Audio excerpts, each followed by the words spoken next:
Good evening, ma'am. Yes, good evening. Small cheer and great welcome make a merry feast. I, Hemant, member of Youth Parliament, is very much glad to welcome one and all to this webinar. First of all, I would like to thank our esteemed chairman, Dr. KP Ramasamy sir, for his moral support to all of our endeavors. And I thank our lovable principal ma'am, Dr. M. Akila, for being a driven force to us in all our initiatives with her blessings. To be noted, great efforts are greatly performed by our very big teams, Sangamam and Ignitron. They unitarily do many events which are interesting and useful to the students as well as the general public. A short promo is here. Let's watch and cheer up ourselves.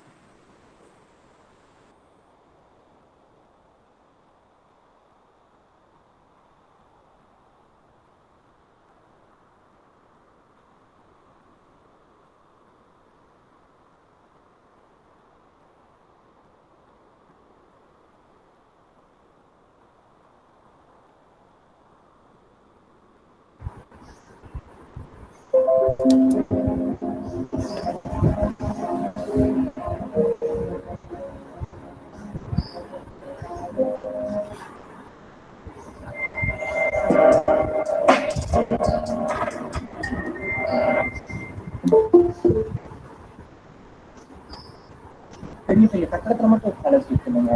சங்கமம் மாதிரி பெரிய event நடத்துறது கூட எப்படிதான். S, KPR காலேஜின் சொத்து சங்கமம். இது வெறும் டீம் இல்லைங்க, 5000 பேரோட மூச்சு.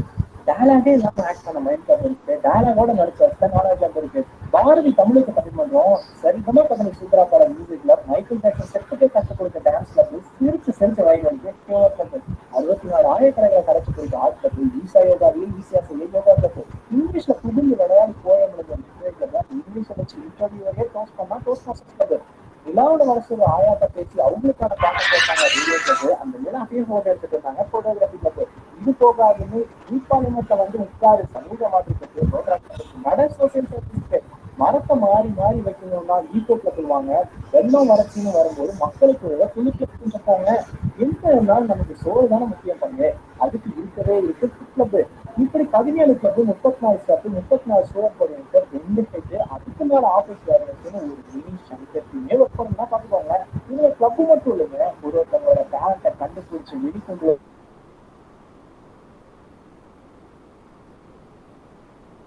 ஆப்பர்ச்சுனிட்டிஸ் அள்ளி தரும் கர்ணன். 100 பேருக்கு தளபதியா இருக்கிறவன் புத்திசாலி இருக்கலாம், ஆனா அந்த தளபதி தலைநகரம் தரப்பால் தொகையா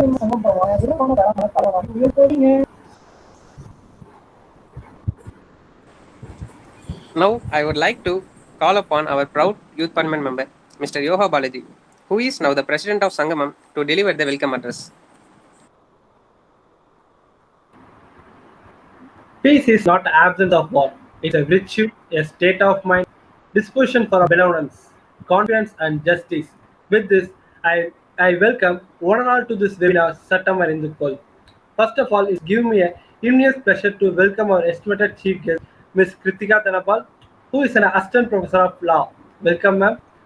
Next, I would like to welcome Mr. C. Dinesh, faculty in charge of our Youth Parliament KPRIT. Welcome, sir. Last but not least, I welcome all the participants who have interestedly joined to know us more about the importance of law today youth. Welcome all. Thank you for your hearty welcome, Mr. Yoha Balaji. Next, I would like to call forward Mr. Logesh Kumar, coordinator of our club, to say a few words about our guest. It is my honor to introduce the resource person, Miss Kritika Dhanapal. Miss Kritika Dhanapal is working as an assistant professor of law at Chennai Dr. Ambedkar Government Law College, Kurupakkam. She is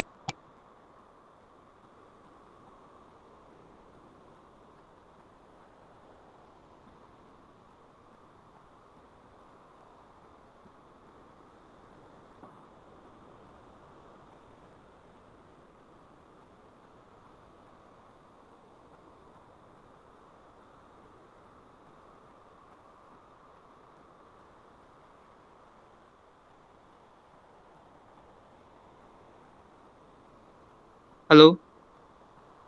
Yes, sir. Sorry guys. கேக்குதுல்ல? Yes, ma'am.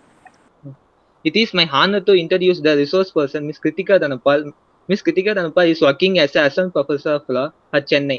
Dr. Ambedkar Government Law College, Purupakam. She is interested in legal research, article writing, and passionate law faculty who is desperate in bringing about reformation in legal education at traditional legal institutions.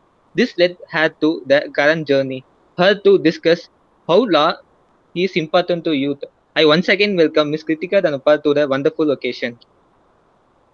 With all blessings from the Almighty, may I call upon Ms. Kritika Dhanapal ma'am, one who is the epitome of women's empowerment and sparks for their development. As Nelson Mandela said, education is the powerful weapon to change the world. Here, law is the powerful weapon against the social injustices for our resource person. We are blessed to have our virtual presence with a fantabulous topic, ma'am. Yes, thank you, Hemant Kumar, Lokesh Kumar, and Yoga Balaji. So, a warm good evening to one and all present here. I hope my voice is audible. Yes, ma'am. Yes. Yes, thank you.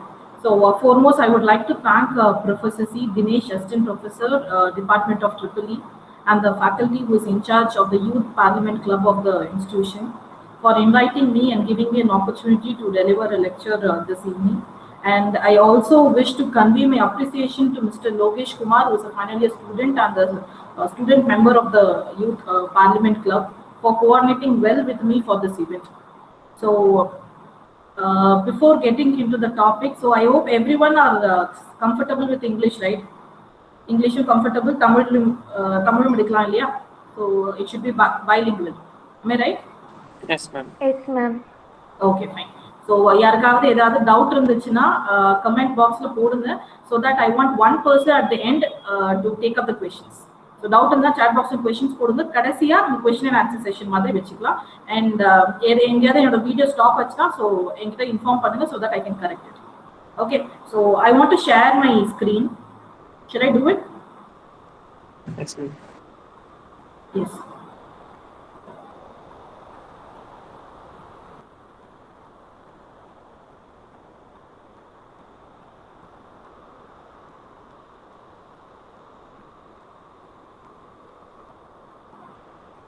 Is my screen visible to all? Yes, ma'am. Visible. Is the slideshow visible? Yes, ma'am. Okay. Okay. So coming to the topic, இன்னைக்கு எனக்கு கொடுத்திருக்கிற topic வந்து பாத்தீங்கன்னா importance of law to today's youth. So in order to make my lecture interesting and to also to make you all engaged with my lecture, so I have made a small PPT today.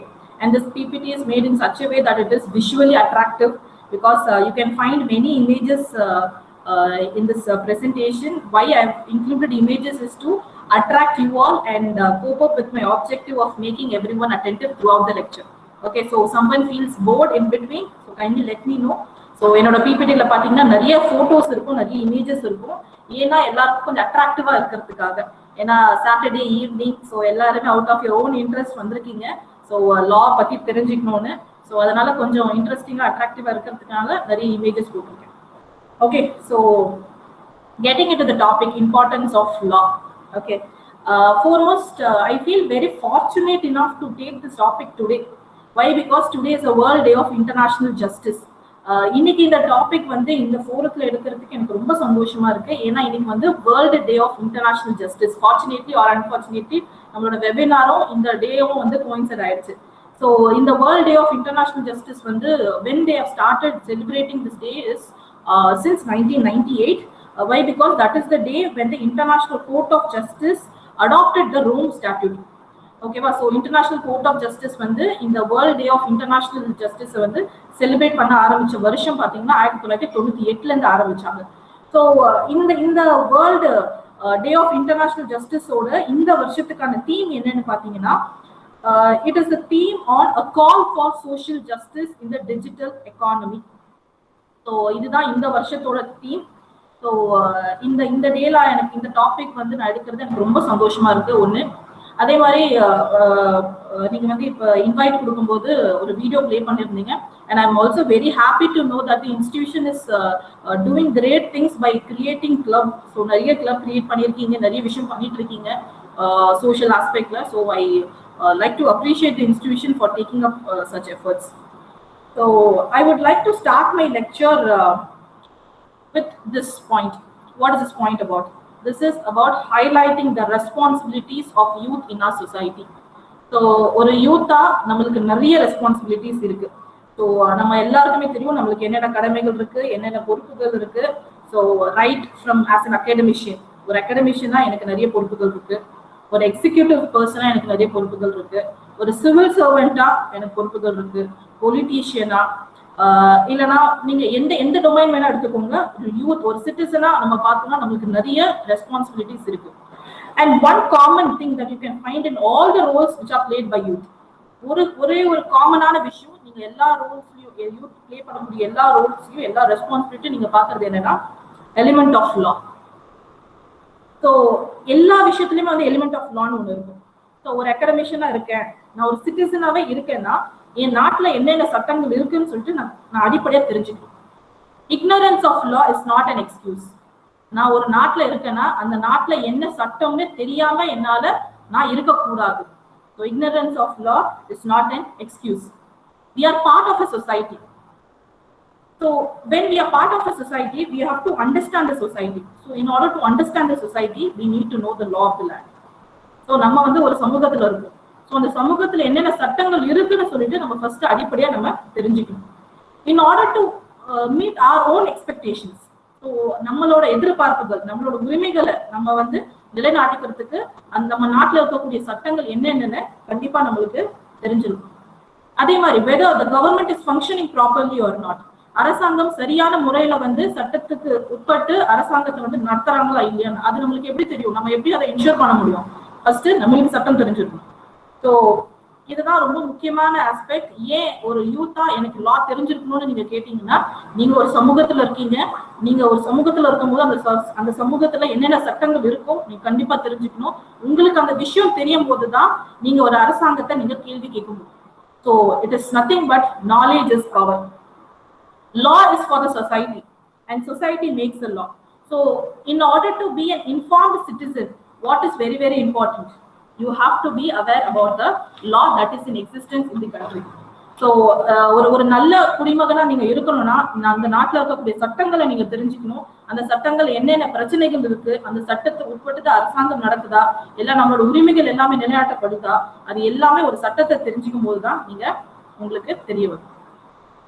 அதே மாதிரி பாத்தீங்கன்னா நம்ம நாட்டுல ஒரு global leaders, great global leaders எல்லாருமே வந்து எந்த பேக்ரவுண்ட்ல இருந்து வந்தாங்கன்னு பாத்தீங்கன்னா லா பேக்ரவுண்ட் தான். மகாத்மா காந்தியா இருக்கட்டும், ஜவஹர்லால் நேருவா இருக்கட்டும், பராக் ஒபாமா, நெல்சன் மண்டேலா, எல்லா great global leaders they come from the law background. They belong to the legal profession. They know what the law is and how they can bring justice for other citizens. இது மட்டும் கிடையாது. இப்ப நம்ம union government cabinet மினிஸ்ட்ரியிலே பாத்தீங்கன்னா நிறைய ministers இருக்காங்க. So இப்பதான் புதுசா பதவியில எடுத்திருக்காங்க. ஸோ அதுல பாத்தீங்கன்னா the highest number of ministers who come from எந்த ப்ரொஃபஷன்ல இருந்து அதிகமான மினிஸ்டர்ஸ் வந்திருக்காங்கன்னு பாத்தீங்கன்னா it is none other than the law profession. We have 12 ministers who are part of the cabinet ministry who hold the degree of law. Why? Because only when they know the law of the land they can work effectively. So this is the basic thing, and this is a very, very important aspect which I wanted to bring it to the students' knowledge. So how law is very, very important as a citizen. So now we know how law is important. So now we will get into few aspects of law, and as a citizen there are certain fundamental things that you have to know. So இப்போ வந்து சட்டம் வந்து எவ்வளவு முக்கியமானதுன்னு நமக்கு தெரிஞ்சிருச்சு. So இந்த சட்டங்கள், அடிப்படை சட்டங்கள் சில விஷயங்கள் இருக்கு. ஸோ ஒரு இந்திய குடிமகனா, ஒரு ஸ்டூடெண்டா, ஒரு யூத்தா நீங்க கண்டிப்பா சில விஷயங்களாக நீங்க தெரிஞ்சுக்கணும். So starting with this, I hope most of the students would be knowing this. So we have 3 organs of the government. ஒரு அரசாங்கத்துக்கு 3 அங்கங்கள் இருக்குன்னு சொல்லுவாங்க. So the first one is the executive, then the legislature. I would say first to be the legislature, then the executive and the judiciary. So these are the 3 organs, and we also have another 4th organ. What is the 4th organ? Anyone? Let it be an interactive session. What is the 4th organ of a government? Anyone? People, ma'am. No. வேற யாராவது try பண்ணுங்க. Civil servants, ma'am. Civil servants, they come under executive. Civil servants எல்லாமே executive கீழ வந்துருவாங்க. 3 organ இருக்கு. legislature, executive, judiciary. நாலாவது என்ன? பொருளாதாரமா? இல்ல. Commonly we say 3 organs, but we also have 4th organ. வேற யாராவது last chance, வேற யாராவது ட்ரை பண்றீங்களா? Media. Absolutely. Absolutely. It is the press or a media, which is said to be the 4th organ of the government. சரி, இப்போ இந்த 3 organ இருக்கு. ஒரு அரசாங்கத்துக்கு 3 அங்கங்கள் இருக்குன்னு சொல்றோம். ஸோ இந்த அங்கங்களை பத்தி நம்ம கொஞ்சம் பார்ப்போம். So the first one is the legislature. So legislatureனா என்னது? நம்மளோட பாராளுமன்றம். ஸோ பாராளுமன்றத்துல எத்தனை அவைகள் இருக்கு? 2 அவைகள் இருக்கு. So Lok Sabha, Rajya Sabha. Lower house எது? Which is the lower house of the parliament? Lok Sabha. Lok Sabha, and the upper house is the Rajya Sabha. Rajya Sabha. So legislature is nothing but it is the president of India and the parliament.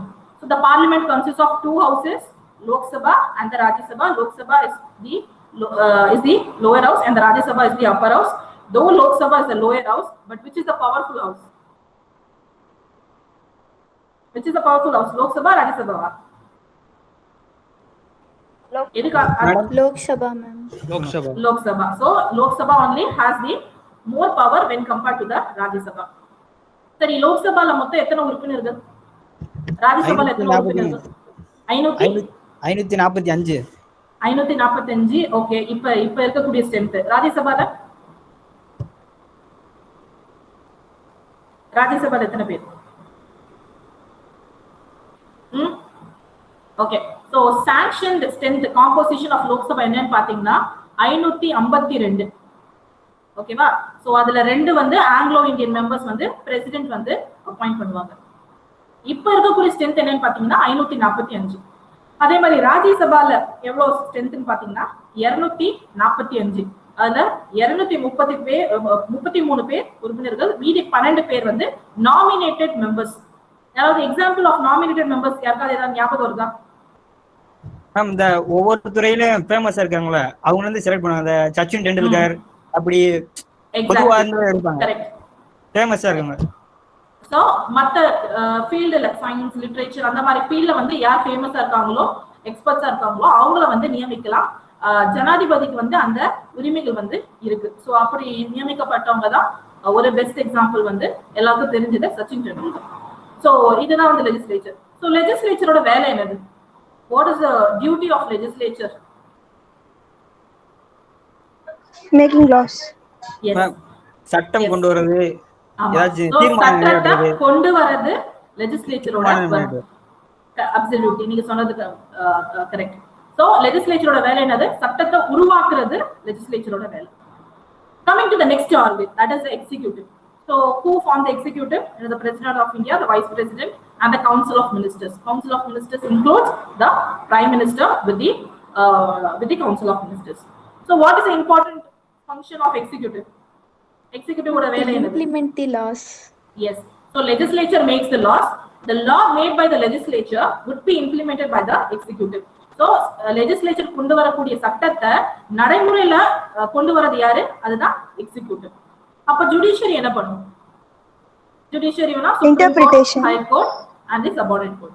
So what is the important function of judiciary? Is to interpret the law. So all the 3 organs of the government are revolving around what aspect? It is based on the law. So law is the center point for the 3 organs of the government. Legislature makes the law, executive implements it, and the judiciary interprets it. So ஒரு legislature பாத்தீங்கன்னா சட்டத்தை கொண்டு வராங்க, executive அந்த கொண்டு வந்த சட்டத்தை நடைமுறையில செயல்படுத்துறாங்க, ஜுடிஷியரி வந்து அந்த சட்டத்தை வந்து எப்படி இன்டர்பிரேட் பண்ணணும்னு சொல்லிட்டு இன்டர்பிரேட் பண்றாங்க. சோ இதுதான் முக்கியமானது. இந்த விஷயம் வந்து எங்க கொடுத்துருக்காங்க? இது மாதிரி லெஜிஸ்லேச்சர் வந்து லா மேக் பண்ணுவாங்க. நம்ம பாராளுமன்றம் வந்து 2 அவையா இருக்கும். லோக்சபா இருக்கு, ராஜ்யசபா இருக்கு. எக்ஸிகியூட்டிவ்னா பிரைம் மினிஸ்டர், பிரசிடென்ட் இருக்காங்க, வைஸ் பிரசிடென்ட் இருக்காங்க, பிரைம் மினிஸ்டரோட கேபினெட் மினிஸ்டர்ஸ் இருக்காங்க, சுப்ரீம் கோர்ட் இருக்கு, ஹை கோர்ட் இருக்குன்னு எங்க கொடுத்திருக்காங்க? சட்ட புத்தகத்துல இருக்குமா? யாராவது ஒருத்தர் சொல்லுங்க. சட்ட புத்தகம். சட்ட புத்தகம். சரி, வேற மேம் பிரியாம்பிள் மேம். பிரியாம்பிள் எதுல இருக்கு? Constitution. Constitution. Absolutely. So where do we find the composition of a government, or where do we find the three organs of the government? It is nothing but it is the Constitution of India. இந்திய அரசியல் அமைப்பு சட்டம் அப்படின்னு ஒரு சட்டம் இருக்கு, Indian constitution. ஒரு சிட்டிசனா, as a citizen, it is the bound duty of everyone to be aware about the so-called Indian Constitution. So ஒரு குடிமகனா அரசியலமைப்பு சட்டம்னு ஒண்ணு இருக்கிற விஷயமாவது அட்லீஸ்ட் நம்மளுக்கு தெரிஞ்சிருக்கும். ஸோ அந்த அரசியலமைப்பு சட்டத்துல தான் ஒரு அரசாங்கத்துக்கு 3 அங்கங்கள் இருக்கு. ஸோ அந்த 3 அங்கங்கள் என்னென்ன வேலைகள் செய்யணும், ஸோ இது எல்லா விஷயமே வந்து நம்ம அரசியலமைப்பு சட்டத்துல தான் கொடுத்துருக்காங்க. ஸோ இன்னும் போக போற பிரசன்டேஷன்ல நான் அரசியலமைப்பு சட்டத்தை பத்தி நான் எடுக்கிறேன். ஸோ இப்போ வந்து 3 அங்கங்களை பத்தி நமக்கு தெரிஞ்சிருச்சு இல்லையா? இதுல ஏதாவது டவுட் இருக்கா உங்களுக்கு? Any doubt in this so far? No, ma'am. Okay. So now we are very clear that we have 3 organs of the government: legislature, executive and judiciary. Ma'am இது 3மே செயல்படுது, எல்லாமே ஒரு சட்டத்தை அடிப்படையா வச்சுதான் இது 3மே வேலை செய்யுது. இது 3த்துக்கு நடுவுல வந்து சண்டைகள் வராதா அப்படின்னு கேட்டீங்கன்னா, we have something called as separation of powers. So இது 3மே வந்து அவங்கவுங்க டொமைன்ல, அவங்கவுங்க துறையில அவங்க வேலை செஞ்சுட்டு இருக்காங்க. லெஜிஸ்லேச்சர் சட்டத்தை உருவாக்கம், எக்ஸிக்யூட்டிவ் அதை வந்து செயல்படுத்துறாங்க, ஜுடிஷியரி இன்டர்பிரேட் பண்ணுவாங்க. செப்பரேஷன் ஆஃப் பவர்ஸும் இருக்கு. செப்பரேஷன் ஆஃப் பவர்ஸ் வந்து இந்தியன் கான்ஸ்டிடியூஷனோட one of the basic structure principle. நம்ம அரசியலமைப்பு சட்டத்துல நான் எடுக்கும் போது உங்களுக்கு சொல்றேன், அரசியலமைப்பு சட்டத்துல சில விஷயங்கள் எல்லாமே வந்து அடிப்படை பேசிக் ஸ்ட்ரக்சர்னு நீதிமன்றம் சொல்லியிருக்காங்க. ஸோ உச்ச நீதிமன்றம் வந்து சில விஷயங்கள் அரசியலமைப்பு சட்டத்துல இது எல்லாமே வந்து ஒரு பேசிக் ஸ்ட்ரக்சர். இந்த ஸ்ட்ரக்சர் வந்து யார் நினைச்சாலும் மாற்ற முடியாது. நம்ம constitutional drafters B.R. Ambedkar, Rajendra Prasad, so இவங்கெல்லாம் வந்து இருந்து நம்ம கான்ஸ்டிடியூஷனை உருவாக்கி கொடுத்துருக்காங்க. ஸோ சில விஷயங்களை நீங்க வந்து மாற்ற முடியாது. ஸோ அந்த மாதிரி ஒரு விஷயம் தான் இது செப்பரேஷன் ஆஃப் பவர்ஸ். ஸோ 3 அங்கங்களுக்குமே அவங்களோட வேலைப்பாடுகள் தனித்தனியா இருக்கு. ஆனா சில சமயத்துல ஓவர்லாப்பும் ஆகும். எப்படின்னு பாத்தீங்கன்னா, லெஜிஸ்லேச்சர்ல யார் இருக்காங்க? பிரசிடென்டா? பிரசிடென்ட், லோக்சபா, ராஜ்யசபா. லோக்சபா ராஜ்யசபா மெம்பர்ஸ் யாரு? மக்களவை மாநிலங்களவை உறுப்பினர்கள். சோ கவுன்சில் ஆஃப் மினிஸ்டர்ஸும் எங்க இருக்காங்க? கவுன்சில் ஆஃப் மினிஸ்டர்ஸும் பிரசிடென்ட்டும் எக்ஸிகியூட்டிவ்லயும் வராங்க, லெஜிஸ்லேச்சர்லயும் வராங்க. சோ அங்க ஒரு ஓவர்லாப் இருக்கு. சோ நம்ம இப்ப 3 அங்கங்கள் பார்த்தோம் இல்லையா? So we have seen 3 organs of government. நான் இப்ப சொன்னது எல்லாமே ஸ்டேட்ல, நான் வந்து இப்ப எல்லாமே சென்ட்ரல்ல சொன்னேன், யூனியன்ல சொன்னேன். அதே மாதிரி அந்த ஸ்டேட்லயும் இருக்கு. ஓகேவா? சோ இப்ப எப்படி வந்து ஜுடிஷியரியா சுப்ரீம் கோர்ட் வந்து யூனியன், ஹை கோர்ட் வந்து ஸ்டேட்ல இருக்கு. அதே மாதிரி நம்மளுக்கு இப்ப பார்லிமெண்ட், லோக்சபா, ராஜ்யசபா யூனியன்ல இருக்கு. அதே மாதிரி நம்ம இப்ப தமிழ்நாட்டுல பாத்தீங்கன்னா அந்தந்த ஸ்டேட்டுக்கு இருக்கு. சோ நம்மளுக்கு வந்து 2 அவை கிடையாது, 2 அவை இருந்தது, நம்மளுக்கு இப்ப 1 அவை தான். சோ லெஜிஸ்லேட்டிவ் அசம்பிளி, லெஜிஸ்லேட்டிவ் கவுன்சில்னு 2 இருக்கும். நம்மளுக்கு லெஜிஸ்லேட்டிவ் கவுன்சில் வந்து அபாலிஷ் பண்ணிட்டாங்க, எடுத்துட்டாங்க. ஆனா இப்ப கர்நாடகாலாம் பாத்தீங்கன்னா 2 ஹவுஸ் இருக்கும், லெஜிஸ்லேட்டிவ் அசம்பிளியும் இருக்கும், லெஜிஸ்லேட்டிவ் கவுன்சிலும் இருக்கும். அதே மாதிரி பாத்தீங்கன்னா எக்ஸிகியூட்டிவ் பாத்தீங்கன்னா அங்க எப்படி வந்து பிரைம் மினிஸ்டர் இருக்காங்களோ இங்க நம்மளுக்கு சீஃப் மினிஸ்டரும் கவர்னரும் வந்து இருக்காங்க. ஸோ இந்த மாதிரி யூனியன்ல ஒரு லெவல்ல இருக்கும், ஸ்டேட்ல ஒரு லெவல். ஓகேவா? இதுதான் ஃபெடரலிசம்னு சொல்லுவாங்க. ஸோ ஃபெடரல்னா 2 ஆட்சி இருக்கு. ஸோ யூனியன் கவர்மெண்ட்டும் இருக்கு, ஸ்டேட் கவர்மெண்ட்டும் இருக்கு. ஸோ இப்போ இந்த 3 ஆர்கன்குள்ள பாத்தீங்கன்னா அவங்களுக்குள்ள செப்பரேஷன் ஆஃப் பவர்ஸும் இருக்கு. செப்பரேஷன் ஆஃப் பவர்ஸ்னா அவங்களோட அதிகாரங்கள் எல்லாமே தனித்தனியாவும் இருக்கு. ஆனா சில சமயத்துல ஓவர்லாப்பும் இருக்கு. நான் சொன்ன மாதிரி எக்ஸிகியூட்டிவ், லெஜிஸ்லேட்டிவ் யார் இருக்காங்க? அதே பிரசிடென்ட் தான், அதே members of council of ministers இருக்காங்க. அதே மாதிரி அவங்க செக்ஸ் அண்ட் பேலன்சஸும் இருக்கு. சரி, 3 பேர் நம்ம அவங்கள அப்படியே விட்டுடலாமா? நீங்க பாட்டு சட்டத்தை உருவாக்கணும், நீங்க இம்ப்ளிமெண்ட் பண்ணுங்க, ஜுடிஷியரி வந்து நீங்க இன்டர்பிரேட் பண்ணுங்க, அப்படியே விட்டுடலாமா? இவங்க தவறு செஞ்சாங்கன்னா யார் கேள்வி கேட்கறது? So we also have another concept called as checks and balances. So இப்போ வந்து ஒரு அங்கம் வந்து ஏதாவது தப்பு பண்றாங்கன்னா இன்னொரு அங்கம் வந்து அவங்க மேல ஒரு அழுத்தத்தை கொடுக்க முடியும். எக்ஸாம்பிள் பாத்தீங்கன்னா, லெஜிஸ்லேச்சர் என்ன பண்ணலாம்? ஜுடிஷியரி மேலன்னு சொன்னா, ஜட்ஜஸ் ஏதாவது தப்பு பண்றாங்க, நீதிபதிகள் ஏதாவது வந்து கரப்ஷன் சார்ஜஸ்க்கு வந்து கீழே வராங்கன்னா அவங்கள ரிமூவ் பண்றதுக்கு, அவங்கள நீக்கம் செய்யறதுக்கு லெஜிஸ்லேச்சருக்கு அதிகாரம் இருக்கு. அதை நம்ம என்னன்னு சொல்லுவோம்? இம்பீச்மெண்ட் ஆஃப் ஜட்ஜ்னு சொல்லுவோம். ஸோ ஒரு பிரசிடென்ட்டும் எப்படி ரிமூவ் பண்ணுவாங்க, ஒரு சுப்ரீம் கோர்ட் ஜட்ஜும் எப்படி ரிமூவ் பண்ணுவாங்க, இம்பீச்மெண்ட்னு சொல்லுவாங்க. ஸோ லெஜிஸ்லேச்சருக்கு ஒரு பவர் இருக்கு, ஜுடிஷியரி மேல ஒரு கண்ட்ரோல் இருக்கு. இன்கேஸ் வந்து ஜுடிஷியரி ஒரு தவறான பாதையில போற மாதிரி தெரிஞ்சிச்சுன்னா, யாராவது ஒரு சுப்ரீம் கோர்ட் ஜட்ஜ் மேல ஏதாவது கரப்ஷன் அலிகேஷன் இருக்குன்னா அவங்களுக்கு என்ன பவர் இருக்கு, இம்பீச் பண்றதுக்கு பவர் இருக்கு. அதே மாதிரி எக்ஸிகியூட்டிவ் மேல என்ன பவர் இருக்கு, நம்ம லெஜிஸ்லேச்சர் நம்ம எல்லாமே வந்து பார்லிமெண்ட்ல எல்லா செஷன்ஸ், பட்ஜெட் செஷன், எல்லா செஷன் போகும்போது நம்ம பாக்குறோம் இல்லையா, ஒரு மினிஸ்டர் வந்து ஆப்போசிஷன் கவர்மெண்ட் வந்து ரூலிங் கவர்மெண்ட்டை கேள்வி கேட்பாங்க. ஸோ எப்பவுமே வந்து செஷன், பார்லிமெண்டரி செஷன் நடக்கும்போது ஃபர்ஸ்ட் 1 hour பாத்தீங்கன்னா கொஸ்டின் ஹவர்னு இருக்கும். ஸோ அந்த ரூலிங் கவர்மெண்ட்டை வந்து அப்போசிஷன் கவர்மெண்ட்ல இருக்கிறவங்க கேள்வி கேட்பாங்க, எம்பிஸ் எல்லாம் கேள்வி கேட்பாங்க. நீங்க வந்து இந்த கொள்கையை கொண்டு வரதா சொன்னீங்க, இன்னும் நீங்க கொண்டு வரல, 33% பெண்கள் ஒதுக்கீடு சொன்னீங்க, கொடுத்தீங்களா, இந்த மாதிரி கேள்வி கேட்கறது. ஸோ லெஜிஸ்லேச்சர் வந்து எக்ஸிகியூட்டிவ எப்படி எக்ஸைஸ் கண்ட்ரோல் பண்றாங்க, கேள்வி கேட்கறாங்க.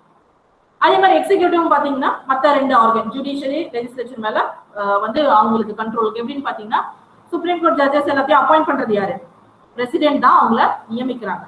ஸோ பிரசிடென்ட் யாரு, எக்ஸிகியூட்டிவோட ஒரு பார்ட் தான். ஸோ எக்ஸிகியூட்டிவ் தான் ஜுடிஷியரிய ஒரு கண்ட்ரோல், இது எப்படி அப்பாயின்மெண்ட் மூலம். அதே மாதிரி எக்ஸிகியூட்டிவ் லெஜிஸ்லேச்சரையும் கண்ட்ரோல் பண்றாங்க. எப்படின்னா டெலிகேட்டட் லெஜிஸ்லேஷன் சொல்லுவாங்க. பாராளுமன்றத்துல சட்டத்தை கொண்டு வந்துடுறாங்க. ஒரு சட்டத்துல எல்லா விஷயத்தை பத்தியும் நம்ம வந்து இன்க்ளூட் பண்ண முடியுமா சொல்லுங்க. ஸோ ஏதாவது இப்ப வந்து அவங்க வந்து ஒரு அடுத்த 10 ஆண்டுகளுக்கு தேவையானதை யோசிச்சு ஒரு சட்டத்துல கொண்டு வரலாம். நான் ஜஸ்ட் ஒரு எக்ஸாம்பிள் சொல்றேன். ஆனா வந்து அடுத்த 10 வருஷத்துக்கு அப்புறமா எல்லாமே மாறுது. இப்ப பாத்தீங்கன்னா இப்ப ஃபுல்லா டெக்னாலஜி தான். இப்ப பாத்தீங்கன்னா கிரிப்டோ கரன்சி, பிட்காயின் ஒரு விஷயம் வந்துருச்சு. பிட்காயின் நம்மளுக்கு என்னதுன்னே தெரியாது முதல்ல. ஆனா இப்ப வந்து டெக்னாலஜி வர வர நிறைய பிளாக் செயின் டெக்னாலஜி, அந்த நிறைய விஷயம் வந்துட்டு இருக்கு. ஸோ அதுக்கு ஏற்ற மாதிரி மாற்றங்கள் இப்ப உடனே எனக்கு ஒரு மாற்றத்தை ஒரு மாற்றம் வந்திருக்கு, அதுக்கு தேவையான சட்டம் எனக்கு கொண்டு வரனா நம்ம பாராளுமன்றத்துல போயிட்டு எல்லாமே வந்து அங்க அட்ஜர்ன் ஆகும். ஸோ நிறைய விஷயங்கள் இருக்கு, எல்லாமே லெஜிஸ்லேச்சர் பண்ண முடியாது. அப்ப என்ன பண்ணலாம், எக்ஸிகியூட்டிவ்க்கு பவர் இருக்கு, அவங்களும் சட்டத்தை கொண்டு வரலாம். அதுதான் டெலிகேட்டட் லெஜிஸ்லேஷன் சொல்றாங்க. லெஜிஸ்லேச்சர் வந்து எக்ஸிகியூட்டிவ்க்கு ஒரு பவர் கொடுக்குறாங்க, நீங்க வந்து வேணும்னா நீங்க சட்டத்தை உருவாக்கலாம் அப்படின்னு சொல்லிட்டு. ஸோ இங்க ஒரு கண்ட்ரோல். அதே மாதிரி ஜுடிஷியரியும் இவங்க 2த்துக்கு மேல கண்ட்ரோல் வைக்கலாம். எப்படி பண்ணுவாங்கன்னா, எக்ஸிகியூட்டிவ் ஏதாவது ஒரு விஷயம் பண்றாங்க, சட்டத்துல இல்லாத விஷயம், சட்டம் புறம்பா ஒரு விஷயம் பண்றாங்கன்னா அவங்க ஒரு நீதிமன்றம் வந்து ஒரு ஜட்ஜ்மெண்ட் கொடுக்கலாம். ஸோ ஒரு தீர்ப்பை கொடுத்து ஜுடிஷியல் ரிவ்யூன்னு சொல்லுவாங்க. ஸோ ஜுடிஷியல் ரிவ்யூ எக்ஸசைஸ் பண்ணி நீங்க பண்ணியிருக்கக்கூடிய செயல் வந்து தப்புன்னு அதை நல்லிஃபை பண்ணணும். அதே மாதிரி லெஜிஸ்லேச்சர் ஒரு சட்டத்தை உருவாக்குறாங்க, இல்ல சட்டத்துல ஒரு மாற்றத்தை கொண்டு வராங்க. லெஜிஸ்லேச்சர் எது பண்றதா இருந்தாலும் அரசியல் அமைப்புக்குள்ளதான் பண்ணணும். அரசியல் அமைப்பு அவங்க வந்து எதையும் வைலேட் பண்ணக்கூடாது. இந்தியன் கான்ஸ்டிடியூஷனை வைலேட் பண்ணி எந்த விஷயத்தையுமே ஒரு சட்டமும் கொண்டு வர முடியாது. இன்கேஸ் அப்படி அவங்க கொண்டு வந்தாங்கன்னா ஜுடிஷியரி என்ன பண்ணுவாங்க, பேசிக் ஸ்ட்ரக்சர் டாக்டரினை வச்சு அதை நல்லிஃபை பண்ணிடுவாங்க. ஸோ அரசியலமைப்பு சட்டத்துக்கு புறன்பா எந்த சட்டமும் இருக்கக்கூடாது. அதே மாதிரி அரசியலமைப்பு சட்டத்திலையும் எது எது பேசிக்னு சொல்லியிருக்கேன் இல்லையா, ஸோ இப்போ separation of powers, federal structure, checks and balances, இதெல்லாம் பேசிக் ஸ்ட்ரக்சர். இதெல்லாம் நினைச்சா லெஜிஸ்லேச்சர் மாற்ற முடியாது. சரி, ஒரு சட்டத்தை ஒரு மாற்றத்தை கொண்டு வரணும்னா யார் கொண்டு வருவாங்க?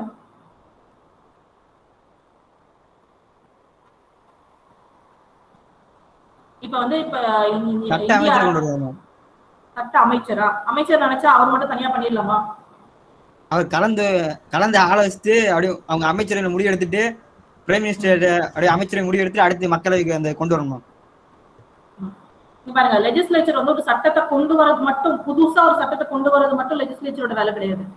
ஒரு சட்டத்துல ஒரு மாற்றத்தை கொண்டு வரணும், ஒரு திருத்தம் கொண்டு வரணும், ஒரு விஷயத்த ஆட் பண்ணணும், இல்ல ஒரு விஷயத்த டெலீட் பண்ணணும், இல்ல சில விஷயத்த கம்பைன் பண்ணணும், இல்ல அந்த சட்டத்தை ஃபுல்லா அப்படியே கட் பண்ணிட்டு அதை வந்து ரிப்பீல் பண்ணிட்டு இன்னொரு புது சட்டத்தை கொண்டு வரணும். அதுவும் யார் பண்ணுவாங்க? லெஜிஸ்லேச்சர் தான் பண்ணுவாங்க. ஒரு இண்டிவிஜுவல் பர்சன் நினைச்சா பண்ண முடியாது. சொல்லுங்க. அந்த ஜம்மு காஷ்மீர் மாநிலமா இருந்தத 2 யூனியன் பிரதேசம் மாத்தினாங்களா ரீசெண்டா? ஆமா. சோ அதுவும் பாத்தீங்கன்னா இந்திய அரசியல், நான் வந்து இந்தியால அரசியலமைப்பு சட்டம் எடுக்கும்போது நான் சொல்றேன். சோ அது என்னென்ன விஷயம் கூட, ஒரு மாநிலத்தை பிரிக்கணும், இல்ல 2 மாநிலத்தை சேர்த்து ஒரே மாநிலமா ஆக்கணும், இது எல்லாமே நம்ம அரசியலமைப்பு சட்டத்துல கொடுத்துருக்காங்க. சோ அந்த அரசியலமைப்பு சட்டத்துல ஒரு மாற்றத்தை கொண்டு வரணும், அதை பேஸா வச்சு இன்னொரு சட்டத்தை வந்து கொண்டு வந்துதான் ஒரு ஜம்மு அண்ட் காஷ்மீரை வந்து பிரிச்சு 2 யூனியன் டெரிட்டரியா ஆக்குனாங்க. அதெல்லாம் யார் பண்ண முடியும்? லெஜிஸ்லேச்சர் தான் பண்ண முடியும். ஒரு இண்டிவிஜுவல் நினைச்சா பண்ண முடியாது. சோ ஒரு மசோதா தாக்கல் பண்ணணும், அந்த மசோதா தாக்கல் பண்ணி ராஜ்யசபா அக்செப்ட் பண்ணணும், லோக்சபா அக்செப்ட் பண்ணணும், 2 பேரும் அக்செப்ட் பண்ண அப்புறமா அது வந்து பில் ஃபார்ம்ல இருக்கும். அந்த பில் ஃபார்ம் பிரசிடென்ட் கிட்ட ஒப்புதல் வாங்கணும். ஒப்புதல் வாங்கின அப்புறமா நம்மளோட அபிஷியல் கெசட்ல நோட்டிஃபை பண்ணணும். இதெல்லாம் நடந்ததுக்கு அப்புறம் தான் ஒரு சட்டம் வந்து கொண்டு வருது. சட்டத்தை கொண்டு வர்றது அவ்வளோ ஈஸியான வேலை கிடையாது. ஃபர்ஸ்ட் ஒரு சட்டத்தை ரெடி பண்ணிட்டு சொல்லுங்க. இந்த தனிநபர் கவன ஈர்ப்பு தீர்மானம் சொல்லிட்டு ஒரு மெம்பர் மட்டும் கொண்டு வரலாமா மேம்? அது வந்து என்னன்னு பாத்தீங்கன்னா செஷன்ல வந்து பார்லிமெண்ட்ல டிபேட் நடக்கும் இல்லையா? ஸோ பார்லிமெண்ட் செஷன்ஸ் நடக்கும்போது ஸோ ஏதாவது ஒரு விஷயம் வந்து ரூலிங் கவர்மெண்டோட அட்டென்ஷனுக்கு கொண்டு வரணும், அவங்களோட ஈர்ப்புக்கு கொண்டு வரணும்னு சொல்லிட்டு விவாதம் பண்ற விஷயம் அது. ஸோ அப்படி பண்ணி ஒரு மசோதாவை கொண்டு வருவாங்க.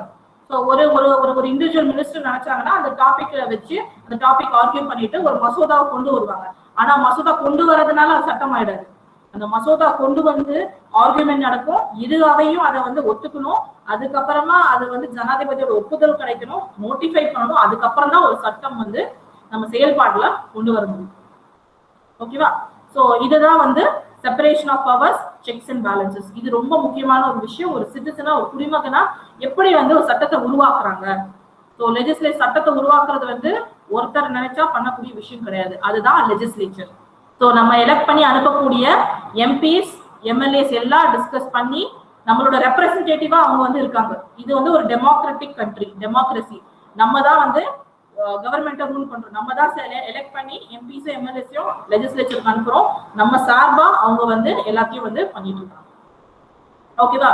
ஸோ இது வந்து ஒரு பேசிக் அடிப்படை விஷயம், எல்லாருமே தெரிஞ்சுக்கணும். புரிஞ்சுதா இது வரைக்கும்? ஏதாவது டவுட் இருக்கா? Any doubt in this? No, ma'am. No doubts, ma'am.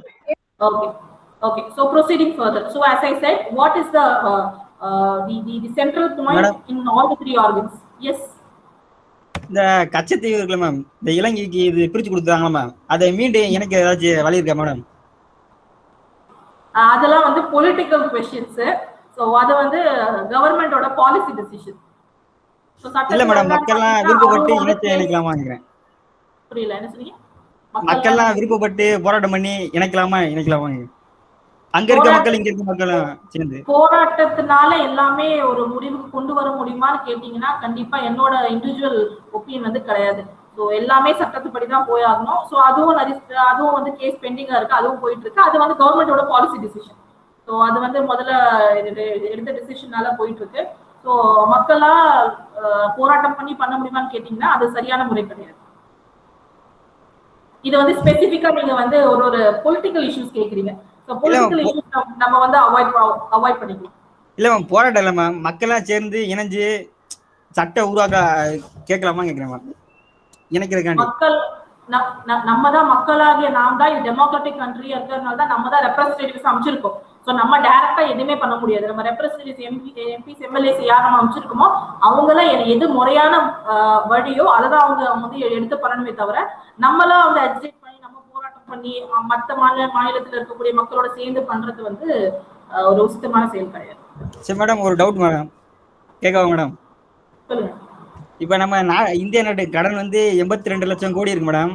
என் பேர்ல 57,000 இருக்கு. இப்ப நான் வேலைக்கு போய் 57,000 கட்டுறேன். அப்ப இந்தியா நம்ம நாட்டு கடன் நான் தானே அடைக்கிறேன். அப்ப என்னால ஏன் மேடம் முடியல? சட்டம் அந்த ஒரு அறிவுரை கொடுக்கும்ல. அதான் உங்க பேர் தெரிஞ்சுக்கலாமா? என்ன மேடம்? உங்க பேர் தெரிஞ்சுக்கலாமா? Jayamadhavan, RS engineering college, Dindigul madam. நான் வந்து சொல்ற மாதிரி மக்களா நம்ம வந்து சட்டத்தை கையில எடுத்துக்க முடியாது. நான் முதல்ல சொன்ன மாதிரிதான் நம்ம ரெப்ரசன்டேட்டிவ்ஸ நம்ம அமைச்சிருக்கோம். அவங்க மூலியமா தான் நம்ம எது பண்றதா இருந்தாலும் நம்ம பண்ண முடியுமே தவிர நான் வந்து வரி கட்டுறேன் இல்லைன்னா என்னால வந்து இவ்வளவு கான்ட்ரிபியூஷன் கண்ட்ரியோட டெவலப்மெண்ட்டுக்கு ஆயிருக்கு நான் ஏன் பண்ணக்கூடாதுன்னு அந்த மாதிரி ஆர்குமெண்ட் நம்ம வந்து எடுத்து வைக்க முடியாது. அது வந்து சட்டம் வந்து அதுக்கு அகைன்ஸ்ட். ஓகேவா? சோ எல்லா சோஷியல் ப்ராப்ளம்ஸே பாத்தீங்கன்னா through the government, only through the government, through the representative only we have to approach. We have a proper court of law. நீதிமன்றங்கள் இருக்கு. நீதிமன்றத்தை வந்து நம்ம அணுகணும். என்னென்ன அரசாங்கம் வந்து என்னென்ன பாலிசி டிசிஷன் எடுக்கிறாங்களோ நம்ம ரெப்ரசன்டேட்டிவ் அமைச்சுதான் நம்மளோட ரெப்ரசன்டேட்டிவ்ஸ் தான் பாலிசி டிசிஷன்ஸ் எடுக்கிறாங்க. ஸோ அது வந்து நம்மளோட ரெப்ரசன்டேட்டிவ்ஸ் எடுக்கும்போது அது வந்து நம்ம அக்செப்டன்ஸ் கொடுத்தா மாதிரி. அதாவது நம்ம ஓட்டு போடுறோம். ஸோ நம்மளுக்கு ஓட்டு உரிமையை ஒழுங்கா பயன்படுத்தணும்னு சொல்றதுக்கான காரணம் இதுதான். So next getting in the main area, what is law? சட்டம்னா என்ன? யாராவது சொல்லுங்க, சட்டம்னா என்ன, உங்களுக்கு என்ன தெரியும்? Command. கமாண்ட். ஓகே மேடம் சொல்லுங்க. இப்ப நம்ம ராஜஸ்தான் தமிழ்நாட்டுலாம் வெயில் பகுதி அதிகமா இருக்கும், ஜம்மு காஷ்மீர்லாம் குளிர் அதிகமா இருக்கும் மேடம். இப்ப நம்ம ராஜஸ்தான் போயிட்டு நாங்க வந்து சொட்டு போடணும்னு சொல்லக்கூடாது, அவங்க வந்து காட்டன் துணி போடணும்னு சொல்லக்கூடாது மேடம். என்ன என்ன சொல்லக்கூடாது சொன்னீங்க? இல்ல மேம், இப்ப ஜம்மு காஷ்மீர்ல குளிரா இருக்கு மேடம், சரி அவங்க சொட்டு தான் போடுவாங்க. அவங்க போய் நான் காட்டன் துணி போடணும்னு சொல்லி வலுக்கட்ட வரது கூடாது மேடம். அதான் மேடம் சட்டம், அது மக்கள் அறிஞ்சு அப்படி. Okay okay okay okay okay. வேற யாராவது? ஒரு நடத்தி கொண்டு போறது தேவைப்படுறது. உங்க வாய்ஸ் பிரேக் ஆகுது. ஒரு ஒரு கண்ட்ரி அப்படின்னு ஒண்ணு எடுத்துட்டோம்னா அது வந்து கரெக்டான லெவல்ல வழி நடத்தி கொண்டு போறதுக்காக எல்லாரும் சரிசமம், அதாவது எல்லாருக்கும் ஒரு ஈக்குவாலிட்டி கிடைக்கணுங்கிறதுக்காக வந்ததா சட்டம். Okay very good. சரி okay. So what law is? Law is nothing but yes சொல்லுங்கம்மா. A set of rules, ma'am. Yes, absolutely. So what you said is absolutely right. Law is nothing but it is a set of rules. It provides rules. It says what I should do and what I should not do. The law is nothing but it is a set of rules that regulate the human conduct. So ஒரு ஹியூமனா, ஒரு இண்டிவிஜுவலா நான் எந்த விஷயத்த பண்ணணும், எந்த விஷயத்த பண்ணக்கூடாது அப்படின்னு சொல்றதுதான் சட்டம். நான் வந்து இப்ப ரோட்ல போறவங்கள ஒருத்தவங்களை போய் இழுத்து நான் அடிக்க முடியாது, கரெக்டா? நான் அடிக்க கூடாது. நான் ரோட்ல போறேன்னா யாராவது ஒருத்தர் போறாங்கன்னா பப்ளிக் பிளேஸ்ல ஸ்மோக் பண்ணக்கூடாது, பப்ளிக் பிளேஸ்ல குப்பைகளை போடக்கூடாது, நான் வந்து இருக்கக்கூடிய காட்டை எல்லாத்தையும் நான் வெட்டி சாய்க்க கூடாது. இந்த விஷயம் எல்லாம் பண்ணக்கூடாதுன்னு சட்டம் சொல்லியிருக்கு. ஸோ நான் என்ன பண்ணணும், நான் என்ன பண்ணக்கூடாது, ஏன் ஒரு இண்டிவிஜுவல் என்ன பண்ணணும் என்ன பண்ணக்கூடாது சொல்றாங்கன்னா, நம்ம இருக்கிற இடம் என்னது, நம்ம ஒரு சமூகத்துல இருக்கும். அந்த சமூகம் வந்து the society has to move in a peaceful manner. சமூகம் வந்து அமைதியா நம்ம கொண்டு போகணும். Towards growth, the country and the society should move towards growth. So for that, regulation of human conduct is very, very essential.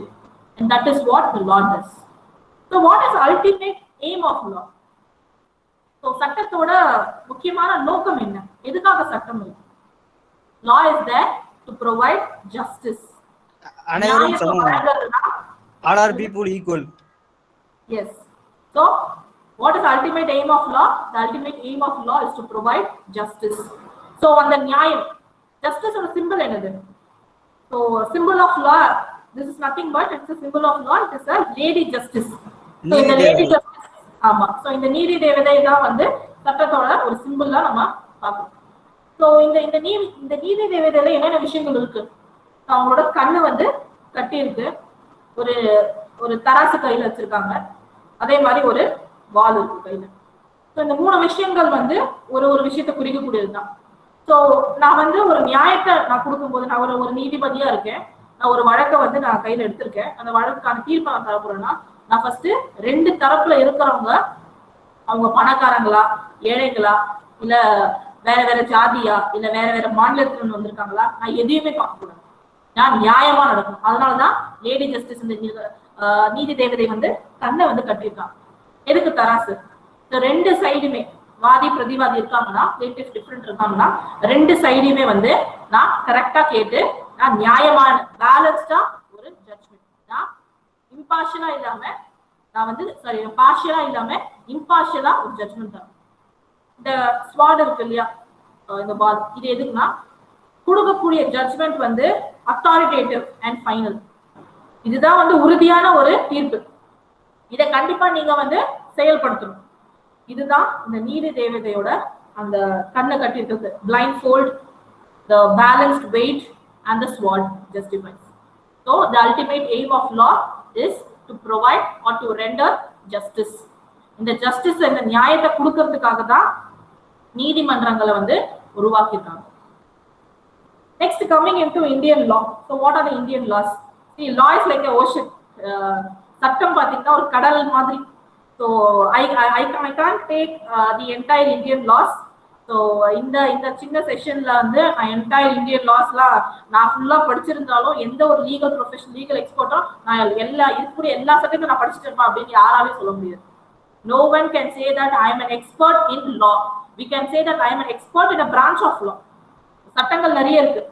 நான் ஏதாவது ஒரு பிரான்ச்ல நான் எக்ஸ்பர்ட்னு சொல்லலாமே தவிர நான் சட்டம் ஃபுல்லாவே எனக்கு இந்தியாவில் இருக்கக்கூடிய எல்லா சட்டத்தை பத்தி எனக்கு தெரியும் யாருமே சொல்லிக்க முடியாது. So I am here to just give you the fundamental framework of law. ஓகேவா? ஸோ என்ன அடிப்படையான சட்டங்கள் என்னென்ன ஒரு ஃபண்டமெண்டல் ஃப்ரேம்வொர்க் அவுட்டர் ஃப்ரேம்வொர்க் என்னன்னு மட்டும் தான் நான் சொல்ல போறேன். ஸோ ஃபுல் சட்டம்லாம் சொல்றதுக்கு வந்து நீங்க லா டிகிரி 5 வருஷம் படிச்சு நீங்க மாஸ்டர்ஸ் பண்ணி பிஹெச்டி பண்ணா கூட படிக்க முடியாது. ஏன்னா லா வந்து அவ்வளோ ஒரு ஓஷன் மாதிரி. there is no end to study as everyone say, and within that there is no end to legal studies as well. So coming to the important aspect, constitutional law. இந்த வெபினார் முடிச்ச அப்புறமா at least உங்களுக்கு வந்து okay Lana இதெல்லாம் ஒரு அடிப்படையான சட்டங்கள் அப்படின்னு உங்களுக்கு தெரியும். ஸோ ஒரு இந்திய குடிமகனா ஒரு as Indian citizen every one of us should be aware about the constitutional law, about our Indian constitution. சரி, நம்ம ரிபப்ளிக் டே வந்து எதுக்காக ரிபப்ளிக் டே நம்ம அந்த டேட்டை கொடுத்துருக்கோம்? என்னைக்கு ரிபப்ளிக் டே? குடியரசு தினம்.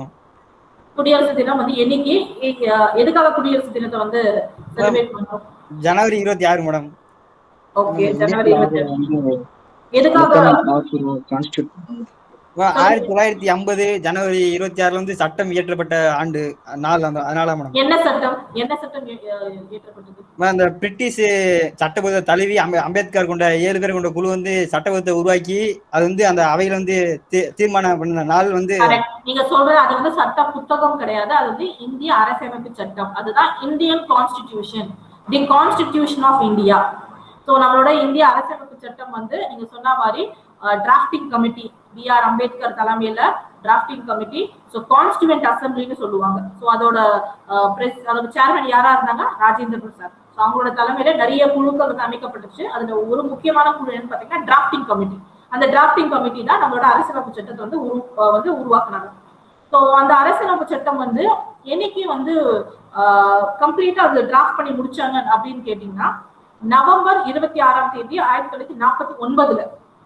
ஓகேவா? ஸோ நவம்பர் 26, 1949ல நம்மளோட இந்தியன் கான்ஸ்டிடியூஷனை டிராஃப்ட் பண்ணி முடிச்சுட்டாங்க. அதனாலதான் அந்த தேதியை நம்ம வந்து சட்ட தினமா நம்ம கொண்டாடுறோம், லா டே. நவம்பர் 26, 1949. ஸோ ஒரு வருஷமா நவம்பர் 26 நம்ம லா டேவா செலிப்ரேட் பண்றோம். ஆனா வந்து எப்ப வந்து நடைமுறையில இந்த அரசியலமைப்பு சட்டம் வந்ததுன்னு பாத்தீங்கன்னா ஜனவரி 26ஆம் தேதி 1950. இந்த தினத்தை தான் நம்ம வந்து ரிபப்ளிக் டேவா நம்ம வந்து செலிப்ரேட் பண்றோம். சோ இந்த இந்தியன் கான்ஸ்டிடியூஷன், அதாவது the constitution of India. Madam சொல்லுங்க. அந்த முதல் இந்திய போர் கேள்விப்பட்டீங்களா மேடம்? First world war. அந்த நாள் காரணமாக அந்த ஜனவரி 26 வச்சாங்க. அதுவும் கோயின்சைட் பண்ணணும்னு சொல்லிட்டு, பட் ஆனா எதுக்காக ரிபப்ளிக் டே அந்த டேட்னு பாத்தீங்கன்னா நம்ம கான்ஸ்டிடியூஷன் வந்து என்ஃபோர்ஸ் பண்ண டே தான் ஜனவரி 26, 1950. அதே மாதிரி இந்த கான்ஸ்டிடியூஷன் ஆஃப் இந்தியா பாத்தீங்கன்னா this is a fundamental law of the land. இதுதான் ஒரு அடிப்படை சட்டம், ஒரு ஃபண்டமெண்டல் லா. ஸோ இதுல வந்து என்னென்ன விஷயங்கள் இருக்குது அப்படின்னு பாத்தீங்கன்னா நம்ம இந்த 3 அங்கங்கள் பார்த்தோம் இல்லையா, அரசோட 3 அங்கங்கள். ஸோ இந்த 3 அங்கங்கள் என்னென்ன? ஸோ இப்போ வந்து லெஜிஸ்லேச்சர்னா பாராளுமன்றத்துல லீடராகவே இருக்கணும்.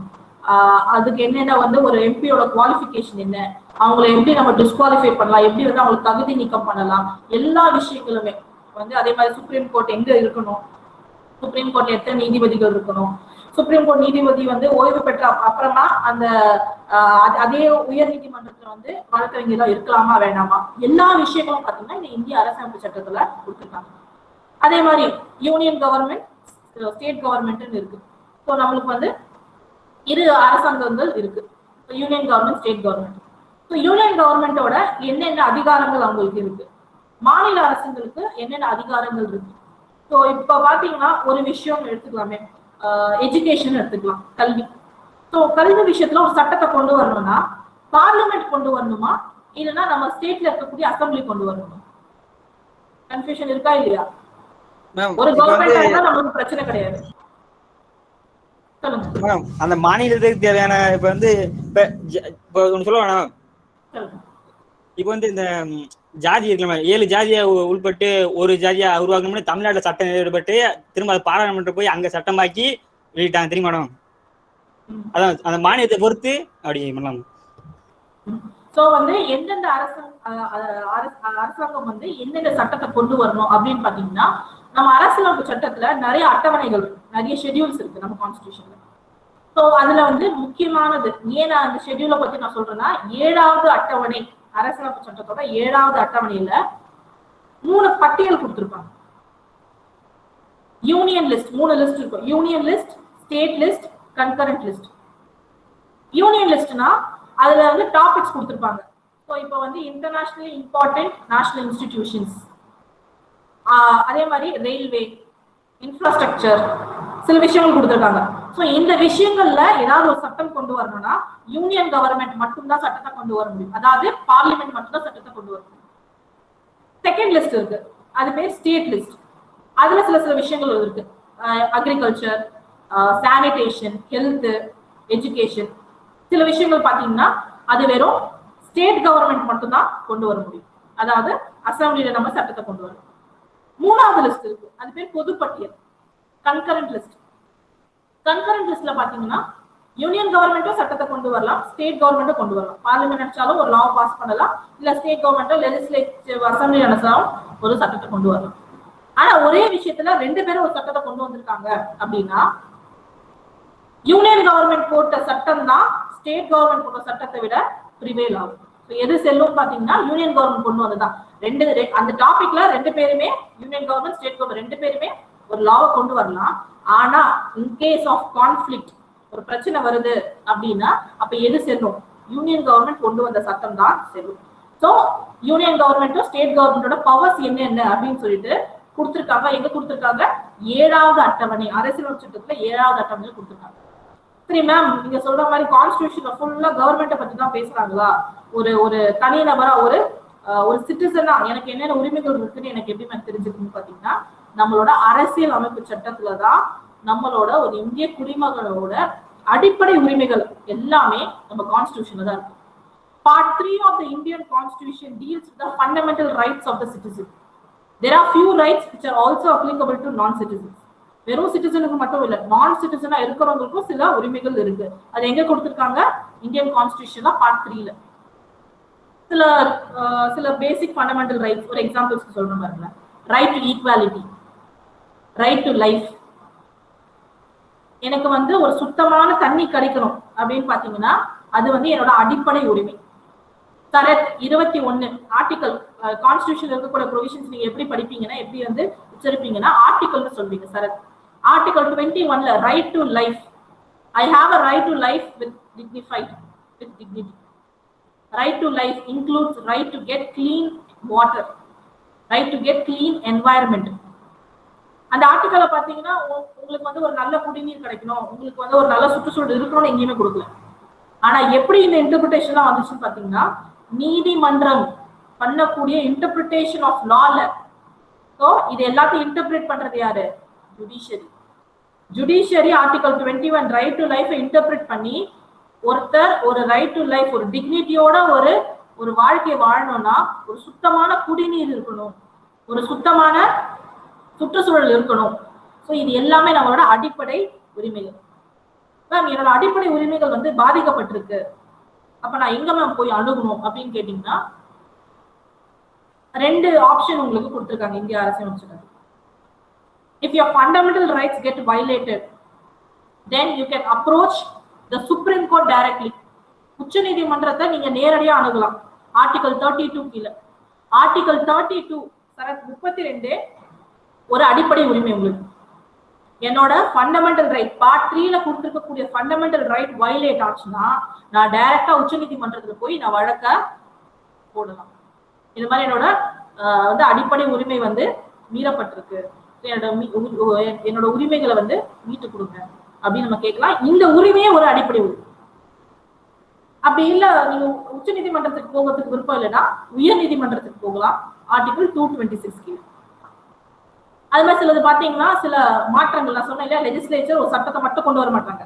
அந்த சட்டத்தை மாற்றம் ஏதாவது தேவை, ஒரு மாற்றத்தை கொண்டு வரது லெஜிஸ்லேச்சர்ல தான் பண்ணுவாங்க. அந்த மாதிரி இந்திய அரசியலமைப்பு சட்டத்துல ஒரு மாற்றத்தை வந்து கொண்டு வந்தாங்க. அரசியலமைப்பு சட்டத்துல மாற்றமும் பண்ணலாம், அதுதான் கான்ஸ்டிடியூஷனல் அமெண்ட்மெண்ட்னு சொல்லுவாங்க. நம்ம கான்ஸ்டிடியூஷனே கொடுத்துருக்காங்க, சில விஷயங்களை நம்ம வந்து மாற்றலாம். அதுக்காக வந்து மாநிலங்களோட உரிமைகள் எல்லாமே நினைச்சா யூனியன் கவர்மெண்ட் மாத்திடலாமா, பார்லிமெண்ட் நினைச்சா மாத்திடலாமான்னு கேட்டீங்கன்னா நான் சொன்ன மாதிரி சில பேசிக் ஸ்ட்ரக்சரை மாற்ற முடியாது. சில விஷயங்கள் வந்து மாநிலத்தோட உரிமைகள் எல்லாம் மீற மாதிரி இருக்கு அந்த மாற்றத்தால அப்படின்னு இருந்துச்சுன்னா அந்தந்த மாநிலங்களோட உத்தரவும் அவங்க வாங்கணும். ஸோ அந்தந்த மாநிலத்தோட அனுமதியும் வாங்கின அப்புறம் தான் நம்ம அரசியலமைப்பு சட்டத்துல மாற்றத்தை கொண்டு வர முடியும். சில விஷயம் பார்லிமெண்ட்டே பண்ணிடுவோம்.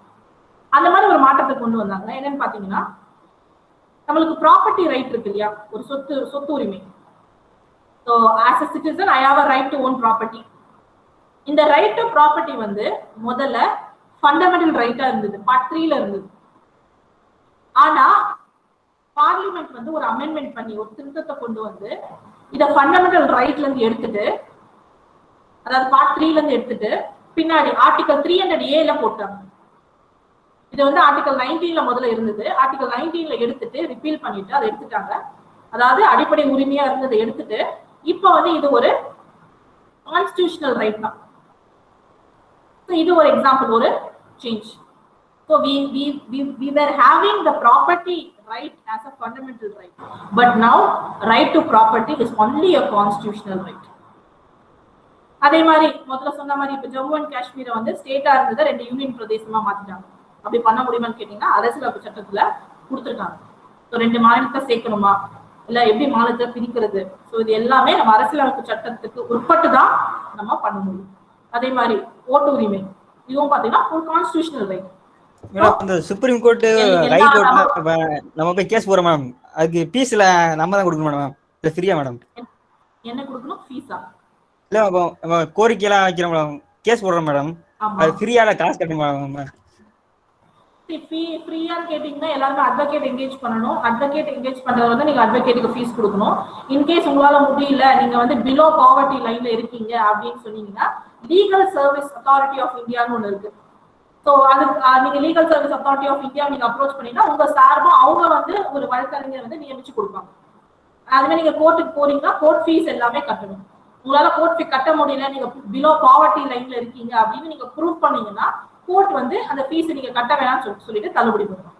எல்லா ஆப்ஷனும் இருக்கு உங்களுக்கு. உங்களால வந்து ஒரு அட்வொகேட் என்கேஜ் பண்ண முடியலன்னா legal service authority of India நீங்க வந்து கான்டாக்ட் பண்ணலாம். இல்ல உங்களால கோர்ட் ஃபீஸே கட்ட முடியல, ஒரு வழக்கு போடும் போது நீங்க ஒரு ஃபீஸ் கட்டணும். அந்த கோர்ட் ஃபீஸ் உங்களால கட்ட முடியலன்னா நீங்க வந்து நீதிமன்றத்துல ப்ராப்பர் அப்ளிகேஷன் சொல்லுவாங்க.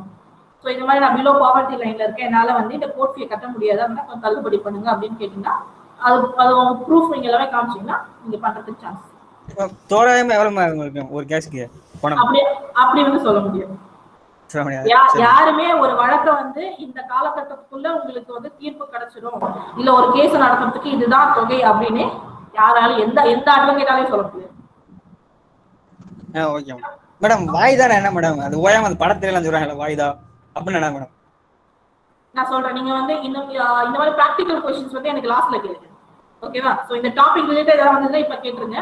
இந்த வாய்தா பாஸ் ஓவர் இதெல்லாம் எனக்கு லாஸ்ட்ல கேளுங்க, ஞாபகம், ஓகேவா? சோ அடுத்தது பாத்தீங்கன்னா இந்த அரசியலமைப்பு சட்டத்துல நம்ம நாடு வந்து what are the principles that we as India follow? This is being given in the preamble. Preamble is nothing but it's the preface. So இது ஒரு முன்னுரை. என்னது, நம்ம நாடு வந்து our country is a sovereign country, our country is a socialistic country, our country is a secular country, our country is a democratic country, and our country is a republic country, and we would ensure justice, liberty, equality, fraternity to all the citizens of our country. This is the promise given by the Constitution of India to us. So நம்ம நாடு வந்து ஒரு sovereign நாடு. நமக்கு sovereign, we are a sovereign country. நமக்கு எல்லா உரிமையும் இருக்கு. நம்ம நாட்டுக்குள்ள என்னென்ன ஆக்ஷன் எடுக்க முடியுமோ நம்ம எல்லாமே எடுக்கலாம். We are a socialistic country. செக்யூலர்னா என்னது? இந்தியாவுக்குன்னு எந்த மதமும் கிடையாது, எல்லா மதத்தையும் நம்ம வந்து மதிப்போம். Democratic, we only elect the people, and India is a republic country. So this is the preamble of the Indian Constitution. இந்த principles தான் நம்ம வந்து ஃபாலோ பண்றோம். So இந்தியா வந்து என்ன டைப் ஆஃப் கண்ட்ரி அப்படின்னு கேட்டீங்கன்னா நம்ம இந்திய அரசியலமைப்பு சட்டத்தில் இருக்கக்கூடிய முன்னுரை போய் பாருங்க அப்படின்னு நீங்க வந்து சொல்லலாம். So this is the importance of preamble. Now coming to the types of law. So சட்டங்களோட வகைகள் என்னன்னு பாத்தீங்கன்னா நான் சொன்ன மாதிரி law is like an ocean.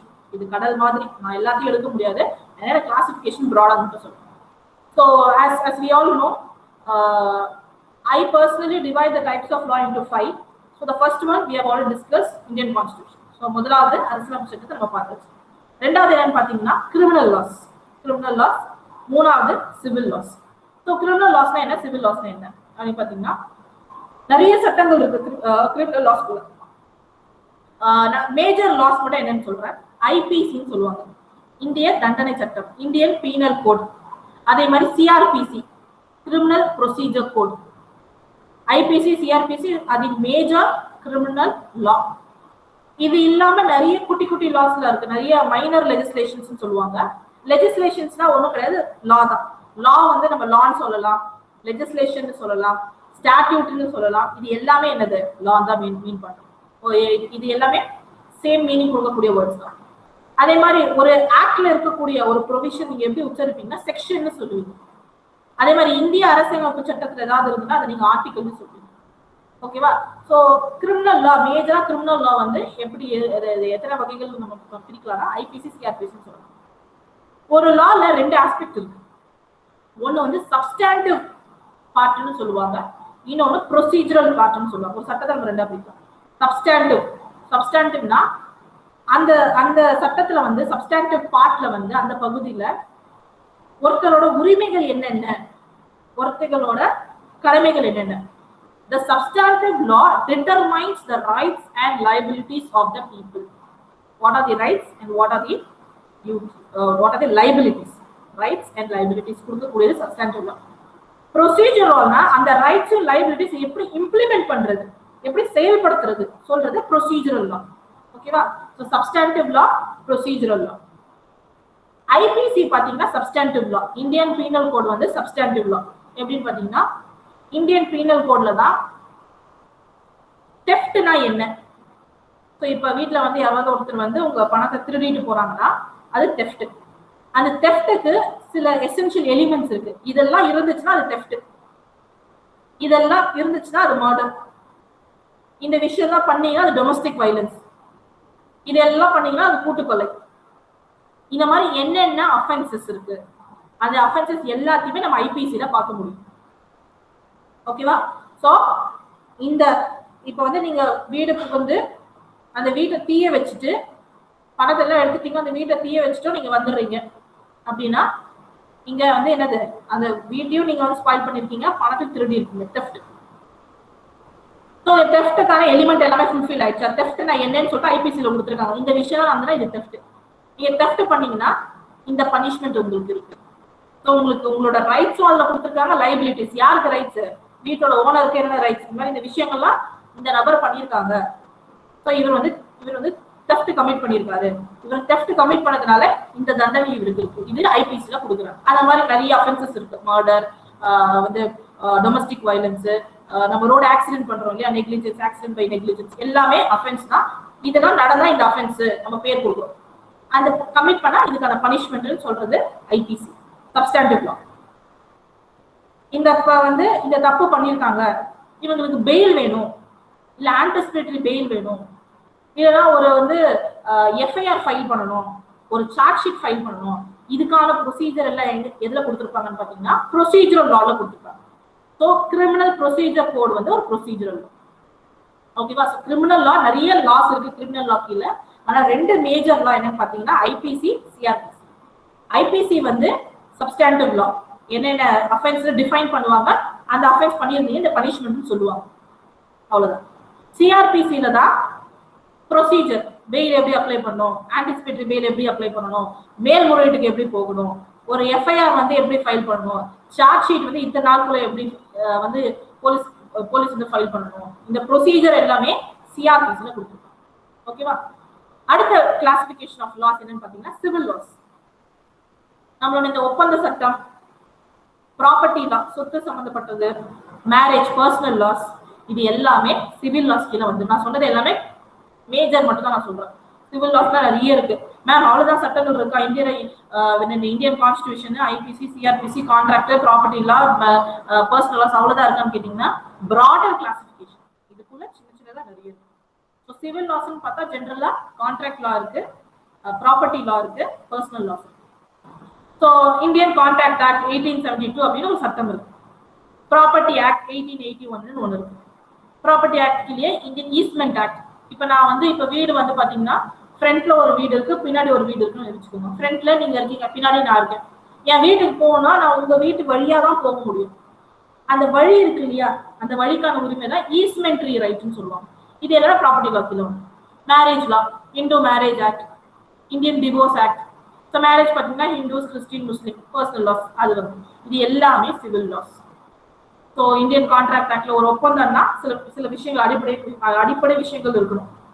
Offer இருக்கணும், அக்செப்டன்ஸ் இருக்கணும், பணம் கொடுத்துருக்கணும், அங்க வந்து நீங்க 18 வயசுக்கு மேல இருக்கணும், நீங்க வந்து என்ன சொல்லுவாங்க கெப்பாசிட்டி இருக்கணும். நீங்க வந்து அந்த டைம்ல வந்து நீங்க இன்சைனா இருக்கக்கூடாது, உங்களுக்கு மனதளவுல எதுவும் பாதிப்பு இல்லாம இருக்கணும். ஸோ இந்த விஷயங்களும் ஒரு ஒப்பந்தம் நீங்க ஈடுபடுறதுக்கு முன்னாடி அந்த விஷயங்கள்லாம் இருக்கும். ஸோ அந்த மாதிரி இது சொல்றது எல்லாமே எனக்கு சப்ஸ்டாண்டிவ் லா. இதெல்லாம் இருந்தா நீங்க ஒப்பந்தத்துல அது ஒரு சரியான ஒப்பந்தம் அப்படின்னு சொல்லுவோம். அது சப்ஸ்டாண்டிவ் லா. இன்கேஸ் அது சரியா இல்லை, நான் வந்து இப்போ ஒரு வழக்கை நான் போடுறேன், எனக்கு ப்ராப்பர்ட்டி லா இருக்கு, ஸோ என்னோட அண்ணன் வந்து பார்ட்டிஷன் பண்ணி கொடுக்க மாட்டேங்கிறான்னு சொல்றான், நான் இப்போ என்ன பண்ணுவேன், பார்ட்டிஷன் சூட் ஃபைல் பண்ணுவேன். அப்போ நான் என்ன ப்ரொசீஜர் ஃபாலோ பண்ணுவேன்? Civil procedure code 1908. ஸோ சிபிசியில போயிட்டு ஒரு பார்ட்டிஷன் சூட் எப்படி நான் ஃபைல் பண்ணணும், ஸோ நான் வக்காலத்து எப்படி இருக்கணும், பெட்டிஷன் என்னென்ன விஷயங்கள் இருக்கணும், ரிட்டர்ன் ஸ்டேட்மெண்ட்டானா என்ன, கவுண்டர்னா என்ன.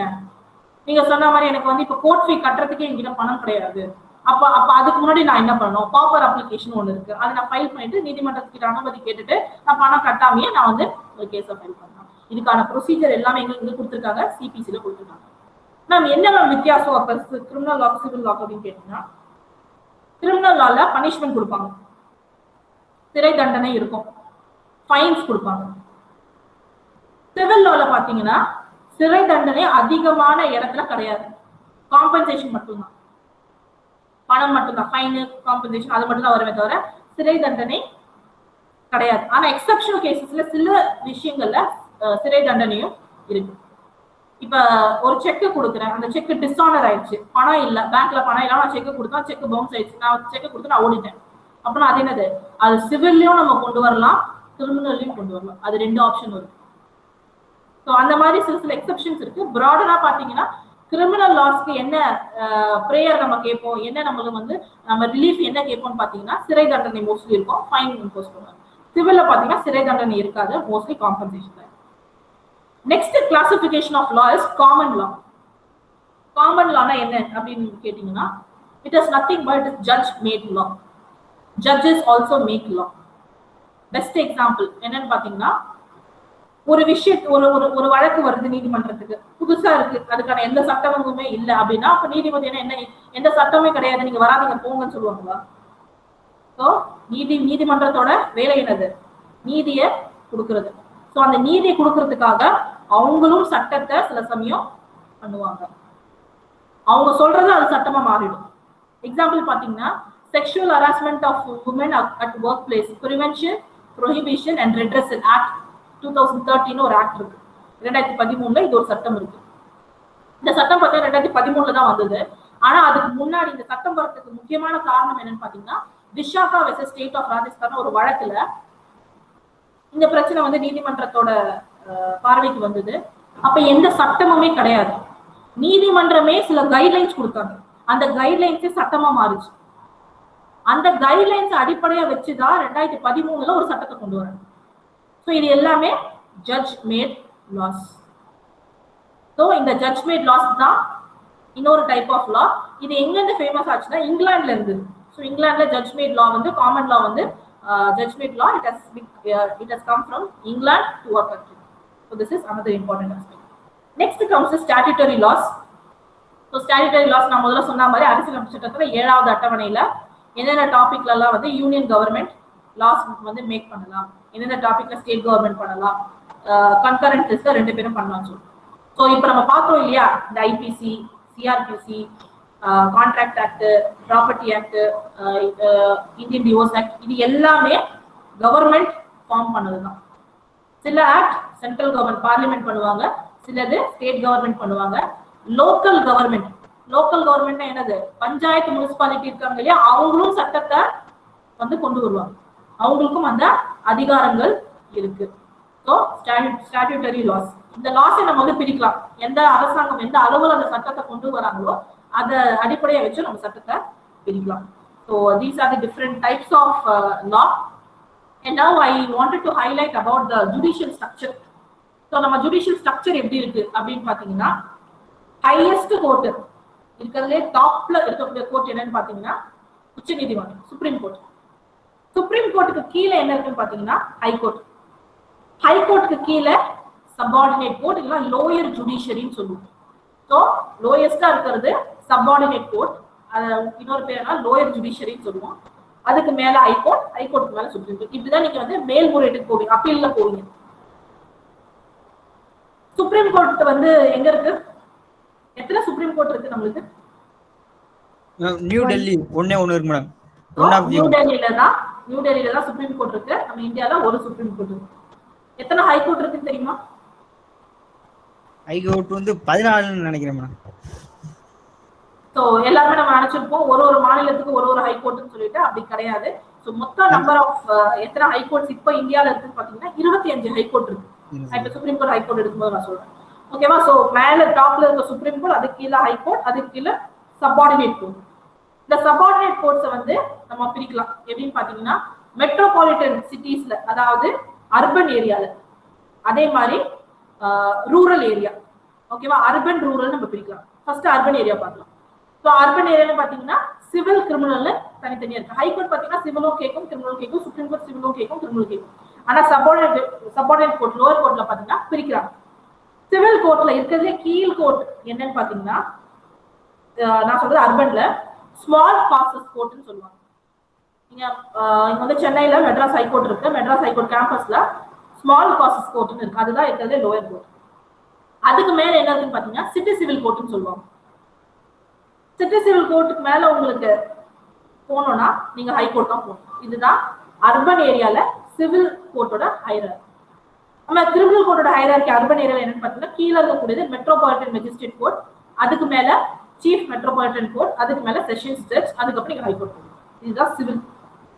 கிரிமினல்ல பாத்தீங்கன்னா நான் சொல்றது அர்பன்ல, அதாவது கிராமப்புறத்துல சிவில் பாத்தீங்கன்னா இருக்கிறதுல கீழ் கோர்ட் என்னன்னு பாத்தீங்கன்னா முன்சிப் கோர்ட். முன்சிப் கோர்ட்ல இருந்து நீங்க மேல போனோம்னா principal junior civil judge court, அதுக்கு மேல சப் கோர்ட்டுக்கு மேல டிஸ்ட்ரிக்ட் கோர்ட் மேல ஹைகோர்ட். இதே ரூரல்ல கிரிமினல் கேசஸோட லோயஸ்ட் கோர்ட் என்னன்னு பாத்தீங்கன்னா judicial magistrate court second class, அதுக்கப்புறம் ஃபர்ஸ்ட் கிளாஸ், அதுக்கப்புறம் செஷன்ஸ் கோர்ட், அப்புறமா நீங்க வந்து ஹைகோர்ட்டுக்கு வருவீங்க. இதுதான் hierarchy of judicial system in India. இப்படிதான் நீங்க ஒரு கோர்ட்டா தான் நீங்க வந்து அணுக முடியும். இப்ப பாத்தீங்கன்னா ஒரு முக்கியமான விஷயம், ட்ரையல் தெரியுமா? ட்ரையல்னா என்னன்னு தெரியுமா? நீதிமன்றத்துல நீங்க டிவில எல்லாம் பாத்திருப்பீங்க, விட்னஸ் பாக்ஸ்ல நின்னு விட்னஸ் கொடுத்துட்டு இருப்பாங்க இல்லையா? டிவில பாத்திருக்கீங்களா? சாட்சிகள் கொடுப்பாங்க இல்லையா? ஆதாரங்கள் கொடுக்கறது எல்லாமே. இது எல்லாம் பாத்தீங்கன்னா எந்த நீதிமன்றத்துல நடக்கும்னா இந்த லோயர் ஜுடிஷியரியில தான் நடக்கும். சப்பார்டினேட் கோர்ட், ஹை கோர்ட்டுக்கு கீழே என்னென்ன கோர்ட்டுக்கு இருக்கும், இந்த கோர்ட்ல தான் விட்னஸ் ட்ரையல் பாக்ஸ்னு ஒரு விஷயம் இருக்கும். ஹை கோர்ட்லயும் சுப்ரீம் கோர்ட்லயும் ட்ரையல்னு ஒரு விஷயம் நடக்காது. அதே மாதிரி இப்ப விட்னஸ் தப்பா கொடுத்தாங்க, ஹாஸ்டைல் விட்னஸ் மேடம் விட்னஸ் தப்பா கொடுத்து திரும்ப மாத்துனா என்ன செய்வாங்க? அதுக்கான ஒரு கோர்ட்டுக்கு ஒரு ப்ரொசீஜர் இருக்கு. அதை நீங்க வந்து அப்ப சிஆர்பிசியும் சிபிசியும் நீங்க ஃபாலோ பண்ணணும். அதுதான் ப்ரொசீஜர். ஸோ இந்த மாதிரி வந்து ஒரு விட்னஸ் தப்பா கொடுத்துட்டாங்க, இல்லைன்னா ஒரு விட்னஸ் இப்ப கொடுத்துட்டு அப்படியே பேச்சு மாத்துறாங்கன்னா அது ஹாஸ்டைல் விட்னஸ். ஸோ அந்த விட்னஸ் கொடுத்துருக்கக்கூடிய விஷயங்களை வந்து கோர்ட் வந்து எடுத்துக்க மாட்டாங்க. அது ஹாஸ்டைல் விட்னஸா வந்து சொல்லிட்டு டிக்ளேர் பண்ணிட்டு அதை வந்து தள்ளி வச்சிருவாங்க. அதுக்கான எல்லா ப்ரொசீஜர் ஒரு விஷயத்துக்கும் ஒரு ப்ரொசீஜர் இருக்கு. அது எல்லாமே உங்களுக்கு சிபிசி சிஆர்பிசில கொடுத்துருக்காங்க. ஸோ அவங்களோட அரசியலமைப்பு சட்டம் சிபிசி சிஆர்பிசி ரொம்ப முக்கியமானது. ஓகேவா? ஸோ இப்போ பாத்தீங்கன்னா ஓகே மேம் இப்போ வந்து சுப்ரீம் கோர்ட் ஹை கோர்ட் இந்த மாதிரி லோயர் ஜுடிஷியரி இருக்குன்னு சொல்லுங்க. எனக்கு ஒரு கேஸ் இருக்கு என் கையில, நான் இப்போ எந்த கோர்ட்ல மேம் கேஸ் ஃபைல் பண்ணணும் அப்படின்னு கேட்டீங்கன்னா, நீங்க அதுக்கு பார்க்கக்கூடிய விஷயம் வந்து ஜூரிஸ்டிக்ஷன், அதிகார வரம்பு.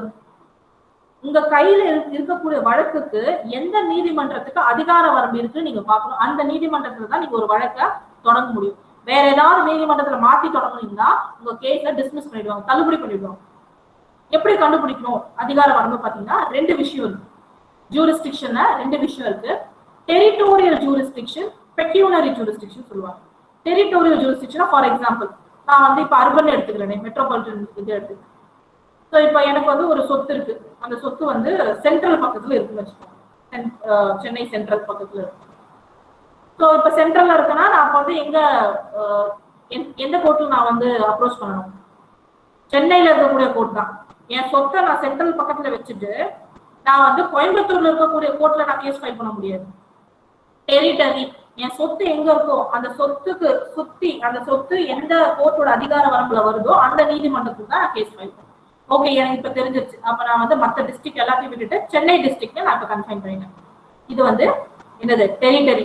என்னோட சொத்தோட லொகேஷனை பேஸ் பண்ணி எந்த கோர்ட்டும் நான் டிசைட் பண்றேன், அது டெரிட்டரி. பெக்யூனரினா ஒரு நீதிமன்றத்துக்கு அவங்க எவ்வளவு அளவு பண அளவுல வந்து எவ்வளவு நஷ்டஈடம் உங்களால கொடுக்க முடியும், அவார்ட் பண்ண முடியும் அப்படின்னு இருக்கு. அதுதான் பெக்யூனரி ஜூரிஸ்டிக்ஷன். இப்ப ஃபார் எக்ஸாம்பிள் இப்ப வந்து மாத்திக்கிட்டே இருப்பாங்க. என்னன்னு பாத்தீங்கன்னா இப்ப ஹைகோர்ட்ல வந்து 1 கோடிக்கு மேல 10 கோடிக்கு மேல உங்க ப்ராப்பர்ட்டி வேல்யூவா இருந்துச்சுன்னா நீங்க ஹைகோர்ட்ல ஃபைல் பண்ணணும். 1 கோடிக்கு மேல இருந்துன்னா சிவில் கோர்ட்ல ஃபைல் பண்ணணும். இப்ப என் சென்ட்ரல்ல ஒரு ப்ராப்பர்ட்டி இருக்குன்னு வச்சுக்கோங்க, அந்த சொத்தோட வேல்யூ வந்து 1.5 கோடி. அப்ப 1 கோடிக்கு மேல நான் 10 கோடிக்கு கீழே, அப்ப நான் எந்த கோர்ட்ல கேஸ் ஃபைல் பண்ணணும்? சிவில் கோர்ட்ல. ஒரு சொத்தோட வேல்யூ வந்து 1 கோடிக்கு கீழே இருக்குன்னா ஸ்மால் காஸ் கோர்ட்ல நான் ஃபைல் பண்ணணும். ஸோ அந்த மாதிரி ஒரு கோர்ட்டுக்கு ஒரு அதிகார வரம்பு இருக்கு. அந்த அதிகார வரம்பு வரைக்கும் தான் அவங்க அவார்ட் வந்து கொடுக்க முடியும், ஒரு ஜட்ஜ்மெண்ட் கொடுக்க முடியும். ஸோ நம்ம டெரிட்டரியும் பார்க்கணும். டெரிட்டரி எனக்கு இப்போ சென்னையில தெரிஞ்சிருச்சு. சென்னையில இது வந்து சிவில் கேஸ்ல 3 கோர்ட் இருக்கு. ஸ்மால் காஸ் கோர்ட் இருக்கு, சிவில் கோர்ட் இருக்கு, ஹை கோர்ட் இருக்கு. நான் இப்போ எந்த கோர்ட்ல பார்க்கணும்னா எந்த கோர்ட்டோட பெக்யூனரி ஜூரிஸ்டிக்ஷன் நான் பார்க்கணும். இப்போ என்னோட சொத்தோட மதிப்பு வந்து 20 லட்சம்னா நான் ஸ்மால் காஸ் கோர்ட்ல 1 கோடிக்கு மேல 10 லட்சத்துக்கு 10 கோடிக்கு கம்மினா சிவில் கோர்ட், 10 கோடிக்கு மேலனா நான் ஹை கோர்ட். ஸோ அது மாதிரி ஒரு கோர்ட்டுக்கு அதிகார வரம்பு இருக்கு. அது மாத்திக்கிட்டே இருப்பாங்க, அது நீங்க அப்டேட்டட் ஆகும். ஸோ அதே மாதிரி பனிஷ்மெண்ட் வந்து நீங்க வந்து ஒரு வருஷத்துக்கு மேல தண்டனை இருக்கு, இல்ல 10 வருஷம் தண்டனை வரைக்கும் கொடுக்கலாம். ஸோ நீங்க கமிட் பண்ண அஃபென்ஸ் வந்து இவ்வளவு வருஷத்துக்கான தண்டனை இருக்குன்னா அதுக்கேற்றவா நீங்க கோர்ட் வந்து அப்ரோச் பண்ணலாம். ஸோ இப்போ வந்து தெஃப்ட் வந்து எங்க நடந்திருக்கு, ஸோ எங்க நடந்திருக்கோ அங்கதான் நீங்க போலீஸ் ஸ்டேஷன்ல கம்ப்ளைண்ட் கொடுப்பீங்க. அந்த போலீஸ் ஸ்டேஷன் எந்த கோர்ட்டு கீழே வருதோ அங்கதான் நீங்க கேஸ் பண்ணுங்க. இது வந்து ட்ரூத். ஸோ இதுதான் வந்து கோர்ட்டோட ஹையரார்கி. அடுத்தது பாத்தீங்கன்னா சுப்ரீம் கோர்ட். ஸோ எல்லாரும் சொன்ன மாதிரி supreme court is located at new Delhi. We have only one Supreme Court. Coming to the high courts, we have 25 high courts in India. எல்லாரும் சொல்லுவாங்க மேம் ஒரு ஸ்டேட்டுக்கு ஒரு ஹை கோர்ட் அப்படின்னு. அப்படி கிடையாது.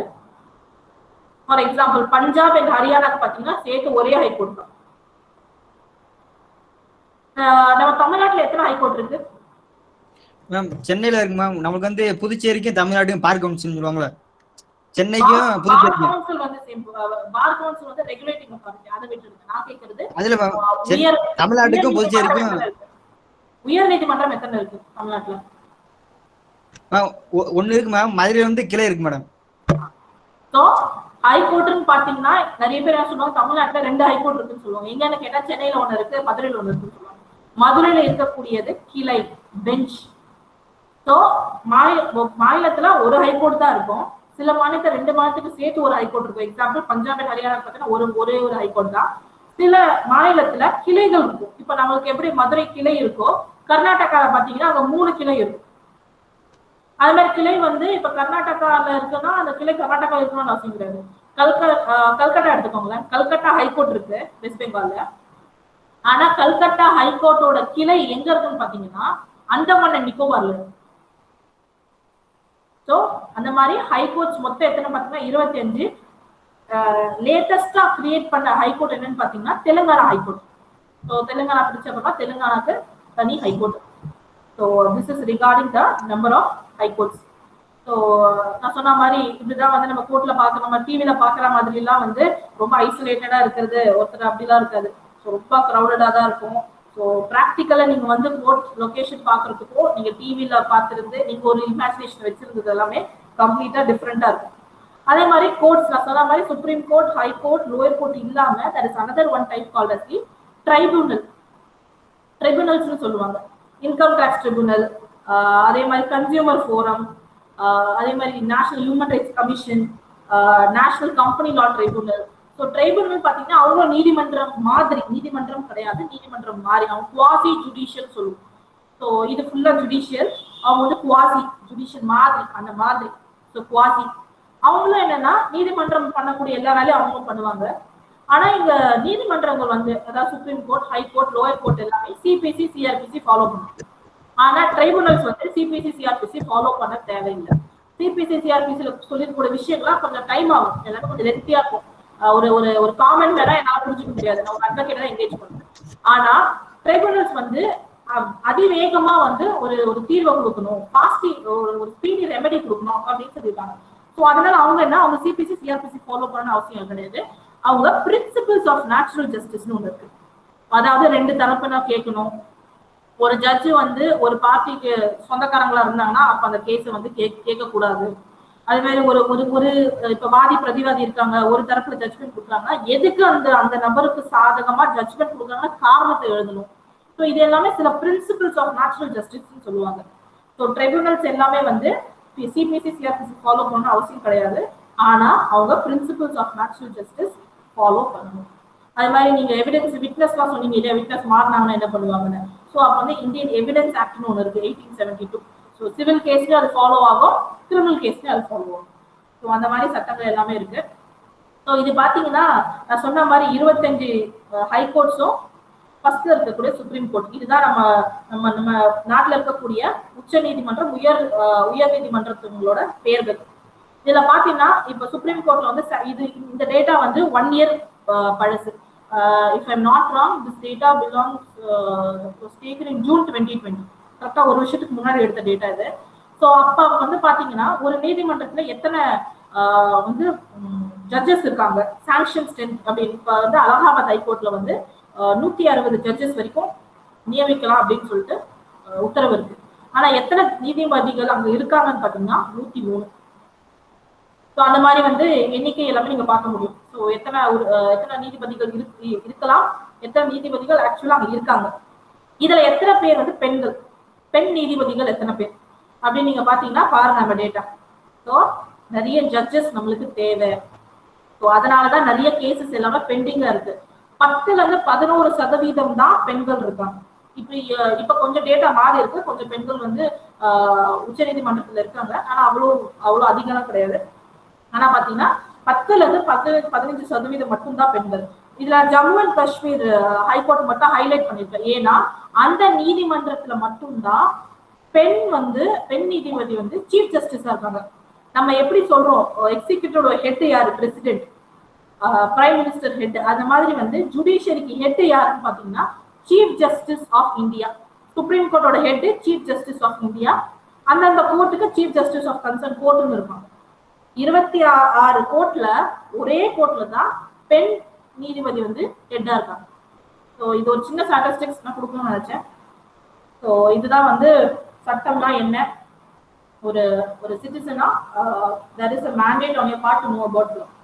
So I thought of covering about the legal courses. Okay, so சட்ட கல்வியை பத்தி கொஞ்சம் சொல்லலாம்னு இருக்கேன்.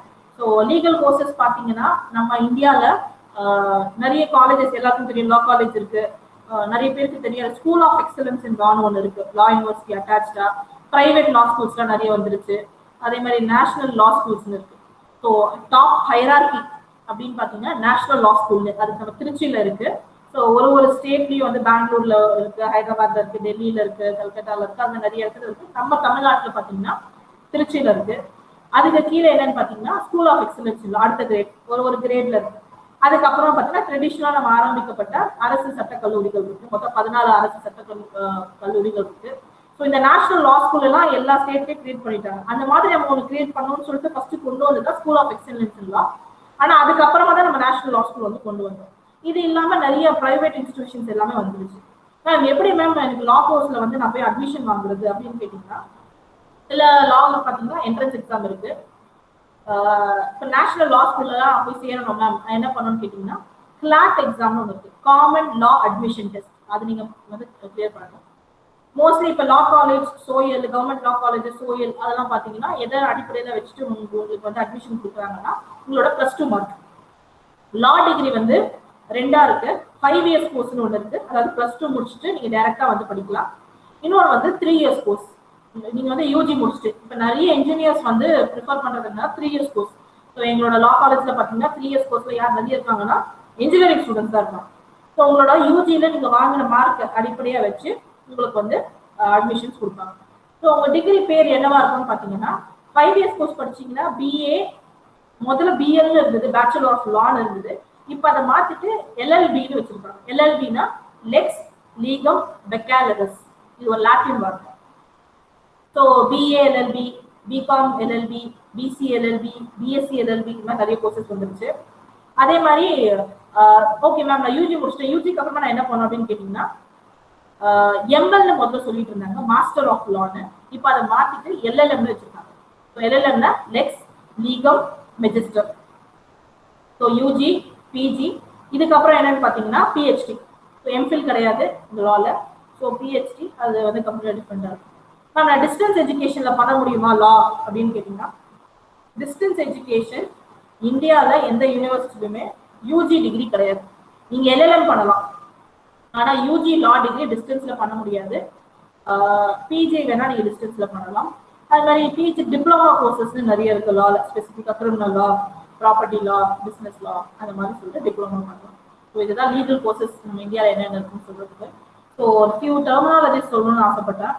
ஸோ லாயர்ஸோட ப்ரொஃபஷனல் அட்டையர். ஸோ நம்ம என்ன போடுறோம், கருப்பு கவுனு, ஒரு கோட்டு, பேண்ட், ஒரு ரோப் மாதிரி கிராஸாக இருக்கும், அது போடுவாங்க. எதுக்கு மேம் அது போடுறாங்க அப்படின்னு கேட்டிங்கன்னா, it has a long history. So it started from England. So there is a simple for the colour. Why we use black and white. Black symbolizes power and authority, whereas white symbolizes innocent and purity. So நம்ம கிட்ட வரக்கூடிய கட்சிக்காரர்களோட அவங்கள வந்து நியாயத்தை காப்பாற்றணும், நம்ம வந்து அத்தாரிட்டேட்டிவா பவர்ஃபுல்லா நம்ம ஆர்கியூ பண்ணணும். ஸோ இதுதான் வந்து அந்த கலரோட சிக்னிஃபிகன்ஸ். எதுக்கு மேம் கவுன் போடுறாங்க அப்படின்னு கேட்டிங்கன்னா, இது நான் சொன்ன மாதிரி பெரிய ஹிஸ்ட்ரி இருக்கு. ஸோ 1685 வந்து கிங் சார்ல்ஸ் II வந்து இங்கிலாந்துல இறந்து போயிருந்தாரு. ஸோ அவரோட ஃபியூனரலுக்கு வரும்போது அங்க இருந்து அப்ப இங்கிலீஷ் பீப்புள் என்ன பண்ணாங்க, எல்லாரும் ஒரு மரியாதை காரணமா எல்லாரும் கவுனும் விக்கு மாதிரி இருக்கு. எத்தனை பேர் பார்த்துருப்பீங்கன்னு தெரியாது. அந்த காலத்துல இங்கிலீஷ் காரங்க இருக்கும்போது அவங்கதான் நம்ம நாட்டுல வந்து எல்லாரும் நீதிபதியா இருந்தாங்க. அப்ப நம்ம நாட்டுல வந்து அவங்க ஜட்ஜா உட்காரும் போது விக்கு போட்டுட்டு உட்காருவாங்க. ஸோ நீங்க அந்த காலத்து ஜட்ஜோட போட்டோஸ் எல்லாம் பாத்தீங்கன்னா உங்களுக்கு தெரியும். ஸோ அந்த விக்கும் கவுனும் வந்து அந்த கிங் சார்ல்ஸ் II இறந்து போனதுக்கு ஒரு மரியாதை செலுத்துற மாதிரி நம்மளோட இங்கிலீஷ் பீப்புளோட யூனிட்டியை காமிக்கிறதுக்காக அவங்க போட்டுட்டு வந்தாங்க. அது அப்படியே நம்மளுக்கு ப்ராக்டிஸா வந்துருச்சு. மேடம் அந்த கிரிக்கெட் விளையாடும் போது கையில கருப்பு பேட்ச் குத்தி விளையாடாம பாத்தீங்களா? கிரிக்கெட் விளையாடி ஏதாவது கேம்ஸ் விளையாடும் போது யாருப்பா கிரிக்கெட்டர் சொல்றீங்களா? கிரிக்கெட் சார் இப்போ விளையாடுறாங்க மேடம், அவங்க யாராச்சும் நினைவு நாள் ஏதாச்சும் இறந்துட்டாங்கன்னா கையில கருப்பு பேட்ச் குத்தி விளையாடாம பாத்தீங்களா மேம்? ஒரு வளையம் பண்ணிக்க நான் பாக்குறேன். நீங்க சொன்ன இன்ஃபர்மேஷன். ஓகே. ஸோ அதே மாதிரி லாயருக்கும் அட்வொகேட்டுக்கும் என்ன வித்தியாசம் அப்படின்னு கேட்பாங்க. எல்லாரும் மாத்தி யூஸ் பண்ணுவாங்க. லா படிச்சவங்க எல்லாம் லாயர். லா படிச்சுட்டு இப்போ ஒருத்தர் சொன்னா இல்லையா, bar council of Tamil Nadu and பாண்டிச்சேரின்னு இருக்குன்னு, இவங்க எல்லாமே ரெகுலேட்டிங் பாடிஸ். இப்போ நான் ஒரு லா டிகிரி முடிச்சுட்டுன்னா நான் போய் என்ரோல் பண்ணணும். நான் என்ரோல் பண்ணிட்டு எப்படி வந்து bar council of medical council இருக்கு டாக்டர்ஸ்க்கு, அது மாதிரி லாயர்ஸ்க்கு பார் கவுன்சில்னு ஒன்று இருக்கு. அதுல போய் நான் என்ரோல் பண்ணாதான் நான் நீதிமன்றத்துல போய் நான் ஆர்கியூ பண்ண முடியும், நான் ஒரு வழக்கு எடுத்து நடத்த முடியும். ஸோ லா படிச்சவங்க எல்லாம் லாயர்ஸ். யார் போய் நீதிமன்றத்துல பணிபுரிகிறாங்களோ அவங்க வந்து அட்வொகேட்ஸ். வழக்கறிஞரா இருக்கிறவங்க அட்வொகேட்ஸ். லா வெறும் படிச்சவங்க. அதுமாதிரி பிளேன்டிஃப் டிஃபரன்ஸ் சொல்லுவாங்க. பிளேன்டிஃப்னா வாதி. வாதி யாரு? ஒரு வழக்க போடுறவங்க வாதி, பிளேன்டிஃப்.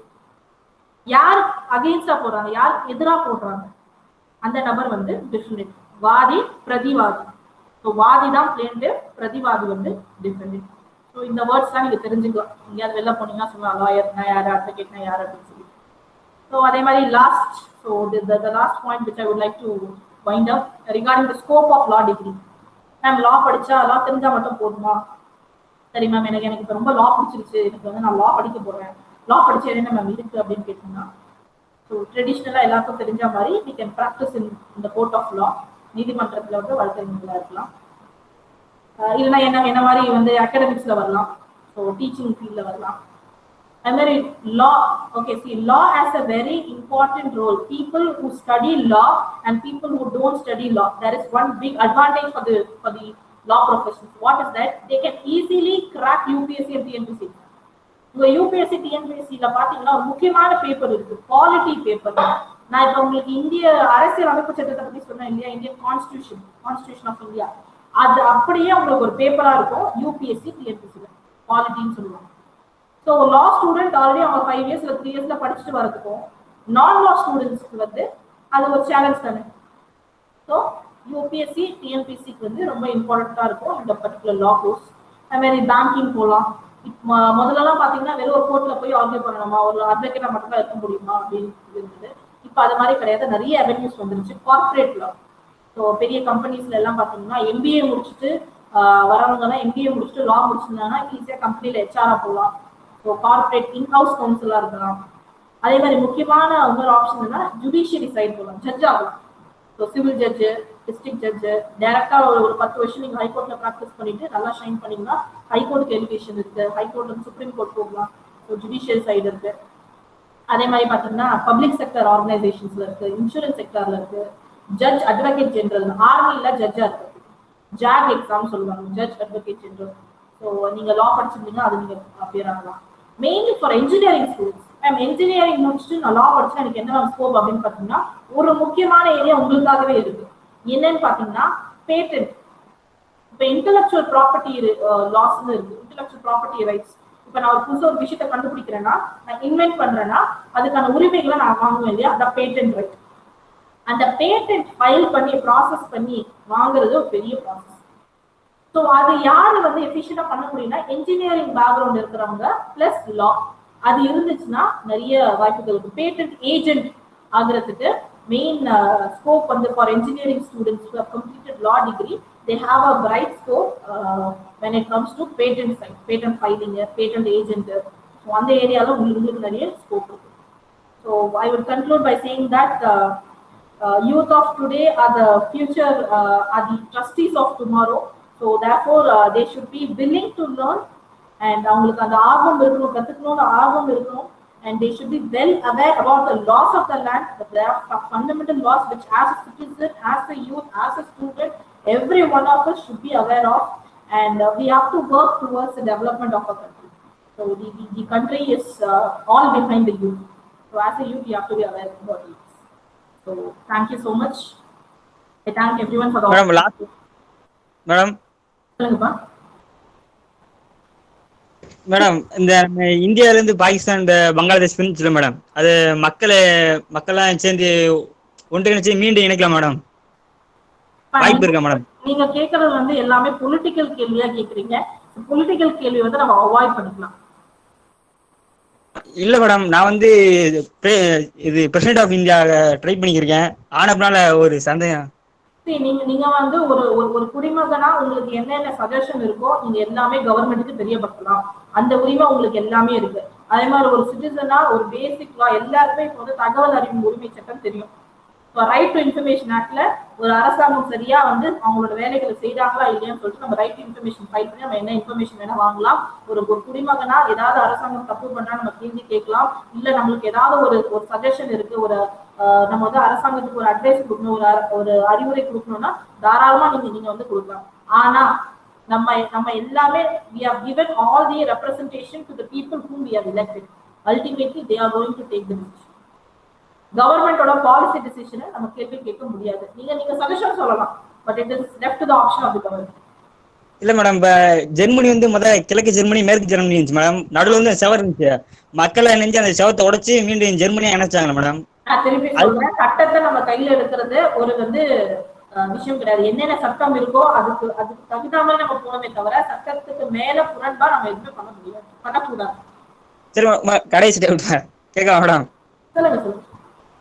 இல்ல மேடம், இப்ப வந்து நம்ம பிரிச்சது காரணம் வந்து இந்து முஸ்லீம் சொல்லி மத பேர் வச்சு தான் பிரிச்சாங்க, இந்து முஸ்லீம் சொல்லிட்டு. அது மதத்தலைமை பிரிச்சாங்க. இப்ப நான் வந்து கோயில் இருக்கவங்க சாமி இருப்பாங்களா அவங்க, அப்புறம் முஸ்லீமுக்கு அந்த மதகுரு, எல்லா மதகுரு கூட்டி இணைச்சு மீண்டும் இணைக்க ட்ரை பண்ணலாம் மேடம். வாய்ப்பு இருக்கா? எல்லாரும் ஒத்துக்கிட்டா? நீங்க திருப்பி திருப்பி சுத்தி சுத்தி நீங்க அதே இடத்துக்கு தான் வரீங்க. பாலிசி டிசிஷன், பாலிடிக்ஸ் வந்து அது வந்து தனியா அது வந்து செப்பரேட்டா பண்ணுவாங்க. லா சம்பந்தப்பட்ட ஸ்பெசிபிக்கான क्वेश्चन மட்டும் நான் ஆன்சர் பண்றேன். கேக்குறேன். நம்பி நாராயணன் ஒரு பேர் இருக்காரு மேம், கேட்கவா? யார்? இந்த அயோக்கிய படம் பாத்துறீங்களா? இந்த விசால் நடிச்ச படம். இல்ல இல்ல அது வந்து தப்பு செஞ்சுன்னு சொல்லி அவரு இது தூக்கு தண்டனை கொடுத்துருவாரு. விசால் செத்துருவாரு மேடம்.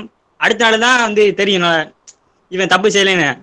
அது மாதிரி இந்த ராக்கெட் விஞ்ஞானி வந்து இவர் நம்பி நாராயணன் ஒருத்தர், அவர் வந்து நம்ம நாட்டு ஆதாரத்தை வந்து வெளிநாட்டுக்கு இது பண்ணிட்டாருன்னு சொல்லி அவரை ஜெயில பிடிச்சி போட்டாங்க. ஒரு ஆயுள் தண்டனை போட்டு இப்ப ரிலீஸ் ஆகி அவர் மாதிரி தப்பு இல்லைன்னு சொல்லி இது பண்ணிட்டாங்க. அவருக்கு நஷ்டஈடு கொடுத்தாங்க. அதை பத்தி சொல்லுங்க மேடம். தப்பு இல்லைன்னு நிரூபிச்சிட்டாங்க. ஆனா அதுக்குள்ள ஜெயில இருந்தாரு. நம்மளோட நான் வந்து இப்ப உங்ககிட்ட சொன்னது எல்லாமே ஒரு ஃப்ரேம்வொர்க் மட்டும் தான் சொல்லியிருக்கேன். சட்டம்னா என்ன, ஒரு ஃப்ரேம்வொர்க் என்னன்னு. ஆனா சட்டத்துறையிலும் நிறைய பிரச்சனைகள் இருக்கு. ஸோ இப்ப பாத்தீங்கன்னா நான் உங்களுக்கு எதுக்காக அந்த டேட்டா ஒரு நீதிமன்றத்துல எத்தனை நீதிபதிகள் இருக்காங்க, எத்தனை நீதிபதிகளை வந்து நியமிக்காம இருக்காங்க, எவ்வளவு வேகன்சி இருக்குன்னு எது காட்டினா நம்ம கண்ட்ரில நிறைய கோர்ஸ், நிறைய பெண்டன்சி ஆஃப் கேசஸ் இருக்கு. நிறைய வழக்குகள் வந்து நிலுவையில இருக்கு, அதிகமா இருக்கு. நிறைய கிரிமினல் கேசஸ்ல வந்து அக்யூஸ் பாத்தீங்கன்னா ட்ரையல் ஸ்டேஜ்லயே இருக்காங்க, ப்ரீ ட்ரையல் ஸ்டேஜ்ல வந்து ஜெயில இருக்காங்க. அவங்களுக்கு அந்த ஃபார் எக்ஸாம்பிள் ஒரு நபர் வந்து ஒரு குற்றத்தை பண்ணியிருக்காங்க, அந்த குற்றத்துக்கான வந்து பனிஷ்மெண்டே பாத்தீங்கன்னா 2 வருஷமா இருக்கும். ஆனா கேஸ் நடத்தாம அவங்க உள்ள 4 வருஷமா இருக்காங்க. அதே மாதிரிதான் அந்த விஷயங்கள் தான் நீதிமன்றம் வந்து எல்லா கேஸுமே வந்து நம்ம நீதிமன்றத்துக்கு வந்து அவங்களோட நோட்டீஸ்க்கு நம்ம கொண்டு போகலாம். சில விஷயங்கள் மட்டும்தான் நீதிமன்றத்தோட பார்வைக்கு போயிருக்கு. அப்படி போகும்போது நான் சொன்னேன் காமன் லா ஜட்ஜஸ் வந்து சட்டத்தை உருவாக்குறாங்க. அந்த மாதிரி வந்து ஒரு கேஸ்ல வந்து சட்டத்தை உருவாக்குனாங்க. என்ன சொன்னாங்க, இது மாதிரி வந்து delayed justice is denied justice. So இந்த மாதிரி ப்ரீ ட்ரையல் ஸ்டேஜ்ல கேஸே நீங்க நடத்தாம நிறைய பேர் உள்ள வச்சிருக்கீங்கன்னா அவங்களுக்கு நீங்க காம்பன்சேஷன் கொடுங்க. அவங்களுக்கு வந்து மென்டல் அக்னிக்கு காம்பன்சேஷன் கொடுங்க. நீங்க ஒரு பர்சனை வந்து நீங்க அரெஸ்ட் பண்றீங்கன்னா D K Basu versus state of west பெங்கால்ல ஒரு வழக்கு இருக்கு. அந்த கேஸ் என்ன சொன்னாங்க, 6 மணிக்கு மேல வந்து நீங்க லேடிஸை வந்து கைது பண்ணக்கூடாது. லேடிஸை கைது பண்றீங்கன்னா ஒரு லேடி போலீஸ் இருக்கணும். நீங்க யாராவது கைது பண்ணீங்கன்னா அவங்களோட அட்வொகேட்டை வந்து இன்ட்ராகேஷன் பண்றதுக்கு நீங்க வந்து அலோவ் பண்ணணும். கையில விலங்கு மாட்டக்கூடாது. இது எல்லாமே பாத்தீங்கன்னா கோர்ட் நீதிமன்றம் கொடுக்கக்கூடிய ஜட்ஜ்மெண்ட் தான். நிறைய விஷயங்கள் பாசிட்டிவான விஷயங்கள் எவ்வளவு முடியுமோ நீதிமன்றம் பண்ணிட்டு இருக்காங்க. ஆனா நிறைய டிலேஸும் இருக்கு. ஏன்னா நம்மளோட ப்ரொசீஜர் அது மாதிரி சிபிசி சிஆர்பிசி ஃபாலோ பண்ணா அது கொஞ்சம் லாங் ப்ராசஸ். Okay madam. இந்த நடிகர் மாதன் வந்து அந்த நம்பி நாராயணன் வாழ்க்கையை வந்து டைரக்ட் பண்ணி அவரே நடிக்காரு மேடம். அதான் அன்னைக்கு டிவில கூட சினிமா. அதான் மேம், வேற ஒன்றும். புரியுது. சொல்லுங்க. Yes Lokesh, any other question? Engineering எப்படி மேடம்? இப்ப அடுத்து நெக்ஸ்ட் லா பத்தி புரியல. இந்த இது தொலைதூர கல்வி இருக்குல்ல மேடம், இந்த கரஸ்பாண்டிங்ல படிக்கணும், அப்படி வாய்ப்பு இருக்கா மேடம்? எக்ஸ்கியூஸ் மீ கரஸ்பாண்டன்ஸ்ல நீங்க என்ன படிக்கிறீங்க? இப்ப நீங்க கரஸ்பாண்டன்ஸ் பண்ணிட்டு இருக்கீங்களா? இல்ல மேம், இப்ப ரெகுலரா தான் படிக்கிறேன் இன்ஜினியரிங். ஓகே, என்ன பண்ணனும் நீங்க? நெக்ஸ்ட் லா படிச்சா எப்படிங்க? நீங்க லா இப்ப நெக்ஸ்ட் படிக்கணும்னா நீங்க ரெகுலரா தான் படிக்க முடியும். நான் சொன்ன மாதிரி டிஸ்டன்ஸ் எஜுகேஷன் கரஸ்ல யூஜி டிகிரி கிடையாது. சோ நீங்க லா 3 இயர்ஸ் கோர்ஸ் படிக்கலாம். எல்எல்பின்னு சொல்லுவாங்க. எல்எல்பி நீங்க படிக்கலாம். நேஷனல் லா ஸ்கூல்ல வேணா நீங்க அப்ளை பண்ணலாம், இல்ல ஸ்கூல் ஆஃப் எக்ஸலன்ஸ்ல அப்ளை பண்ணலாம், இல்ல லா காலேஜ்ல அரசு சட்ட கல்லூரிகள்ல நீங்க வந்து அப்ளை பண்ணலாம். கோயம்புத்தூர் லா காலேஜ்லயும் இருக்கு 3 இயர்ஸ் லா டிகிரி இருக்கு. Yes, any other question?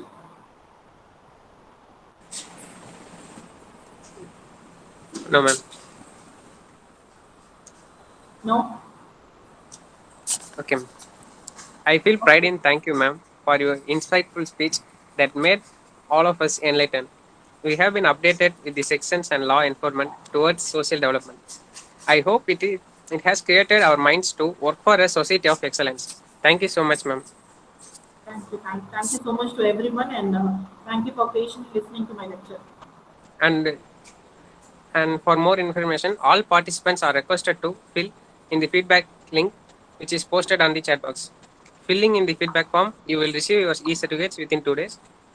Also, for more updates, kindly visit our Instagram page youthparliament.kprit and KPRIT Sangamam. The links are posted in the chat box. Last but not least, it is time to call Ms. Harshini for delivering the vote of thanks. Peace and justice are two sides of the same coin. It gives me immense pleasure to recite the vote of thanks. Thank you, ma'am, for your wonderful speech. I'm sure that our participants gain knowledge about law and justice, ma'am.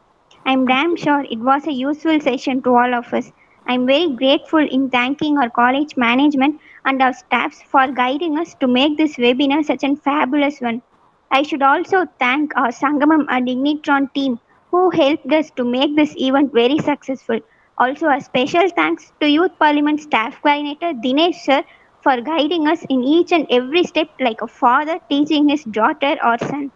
Last but not least, I thank you all the participants for your active participation. Thank you all and thank you, ma'am.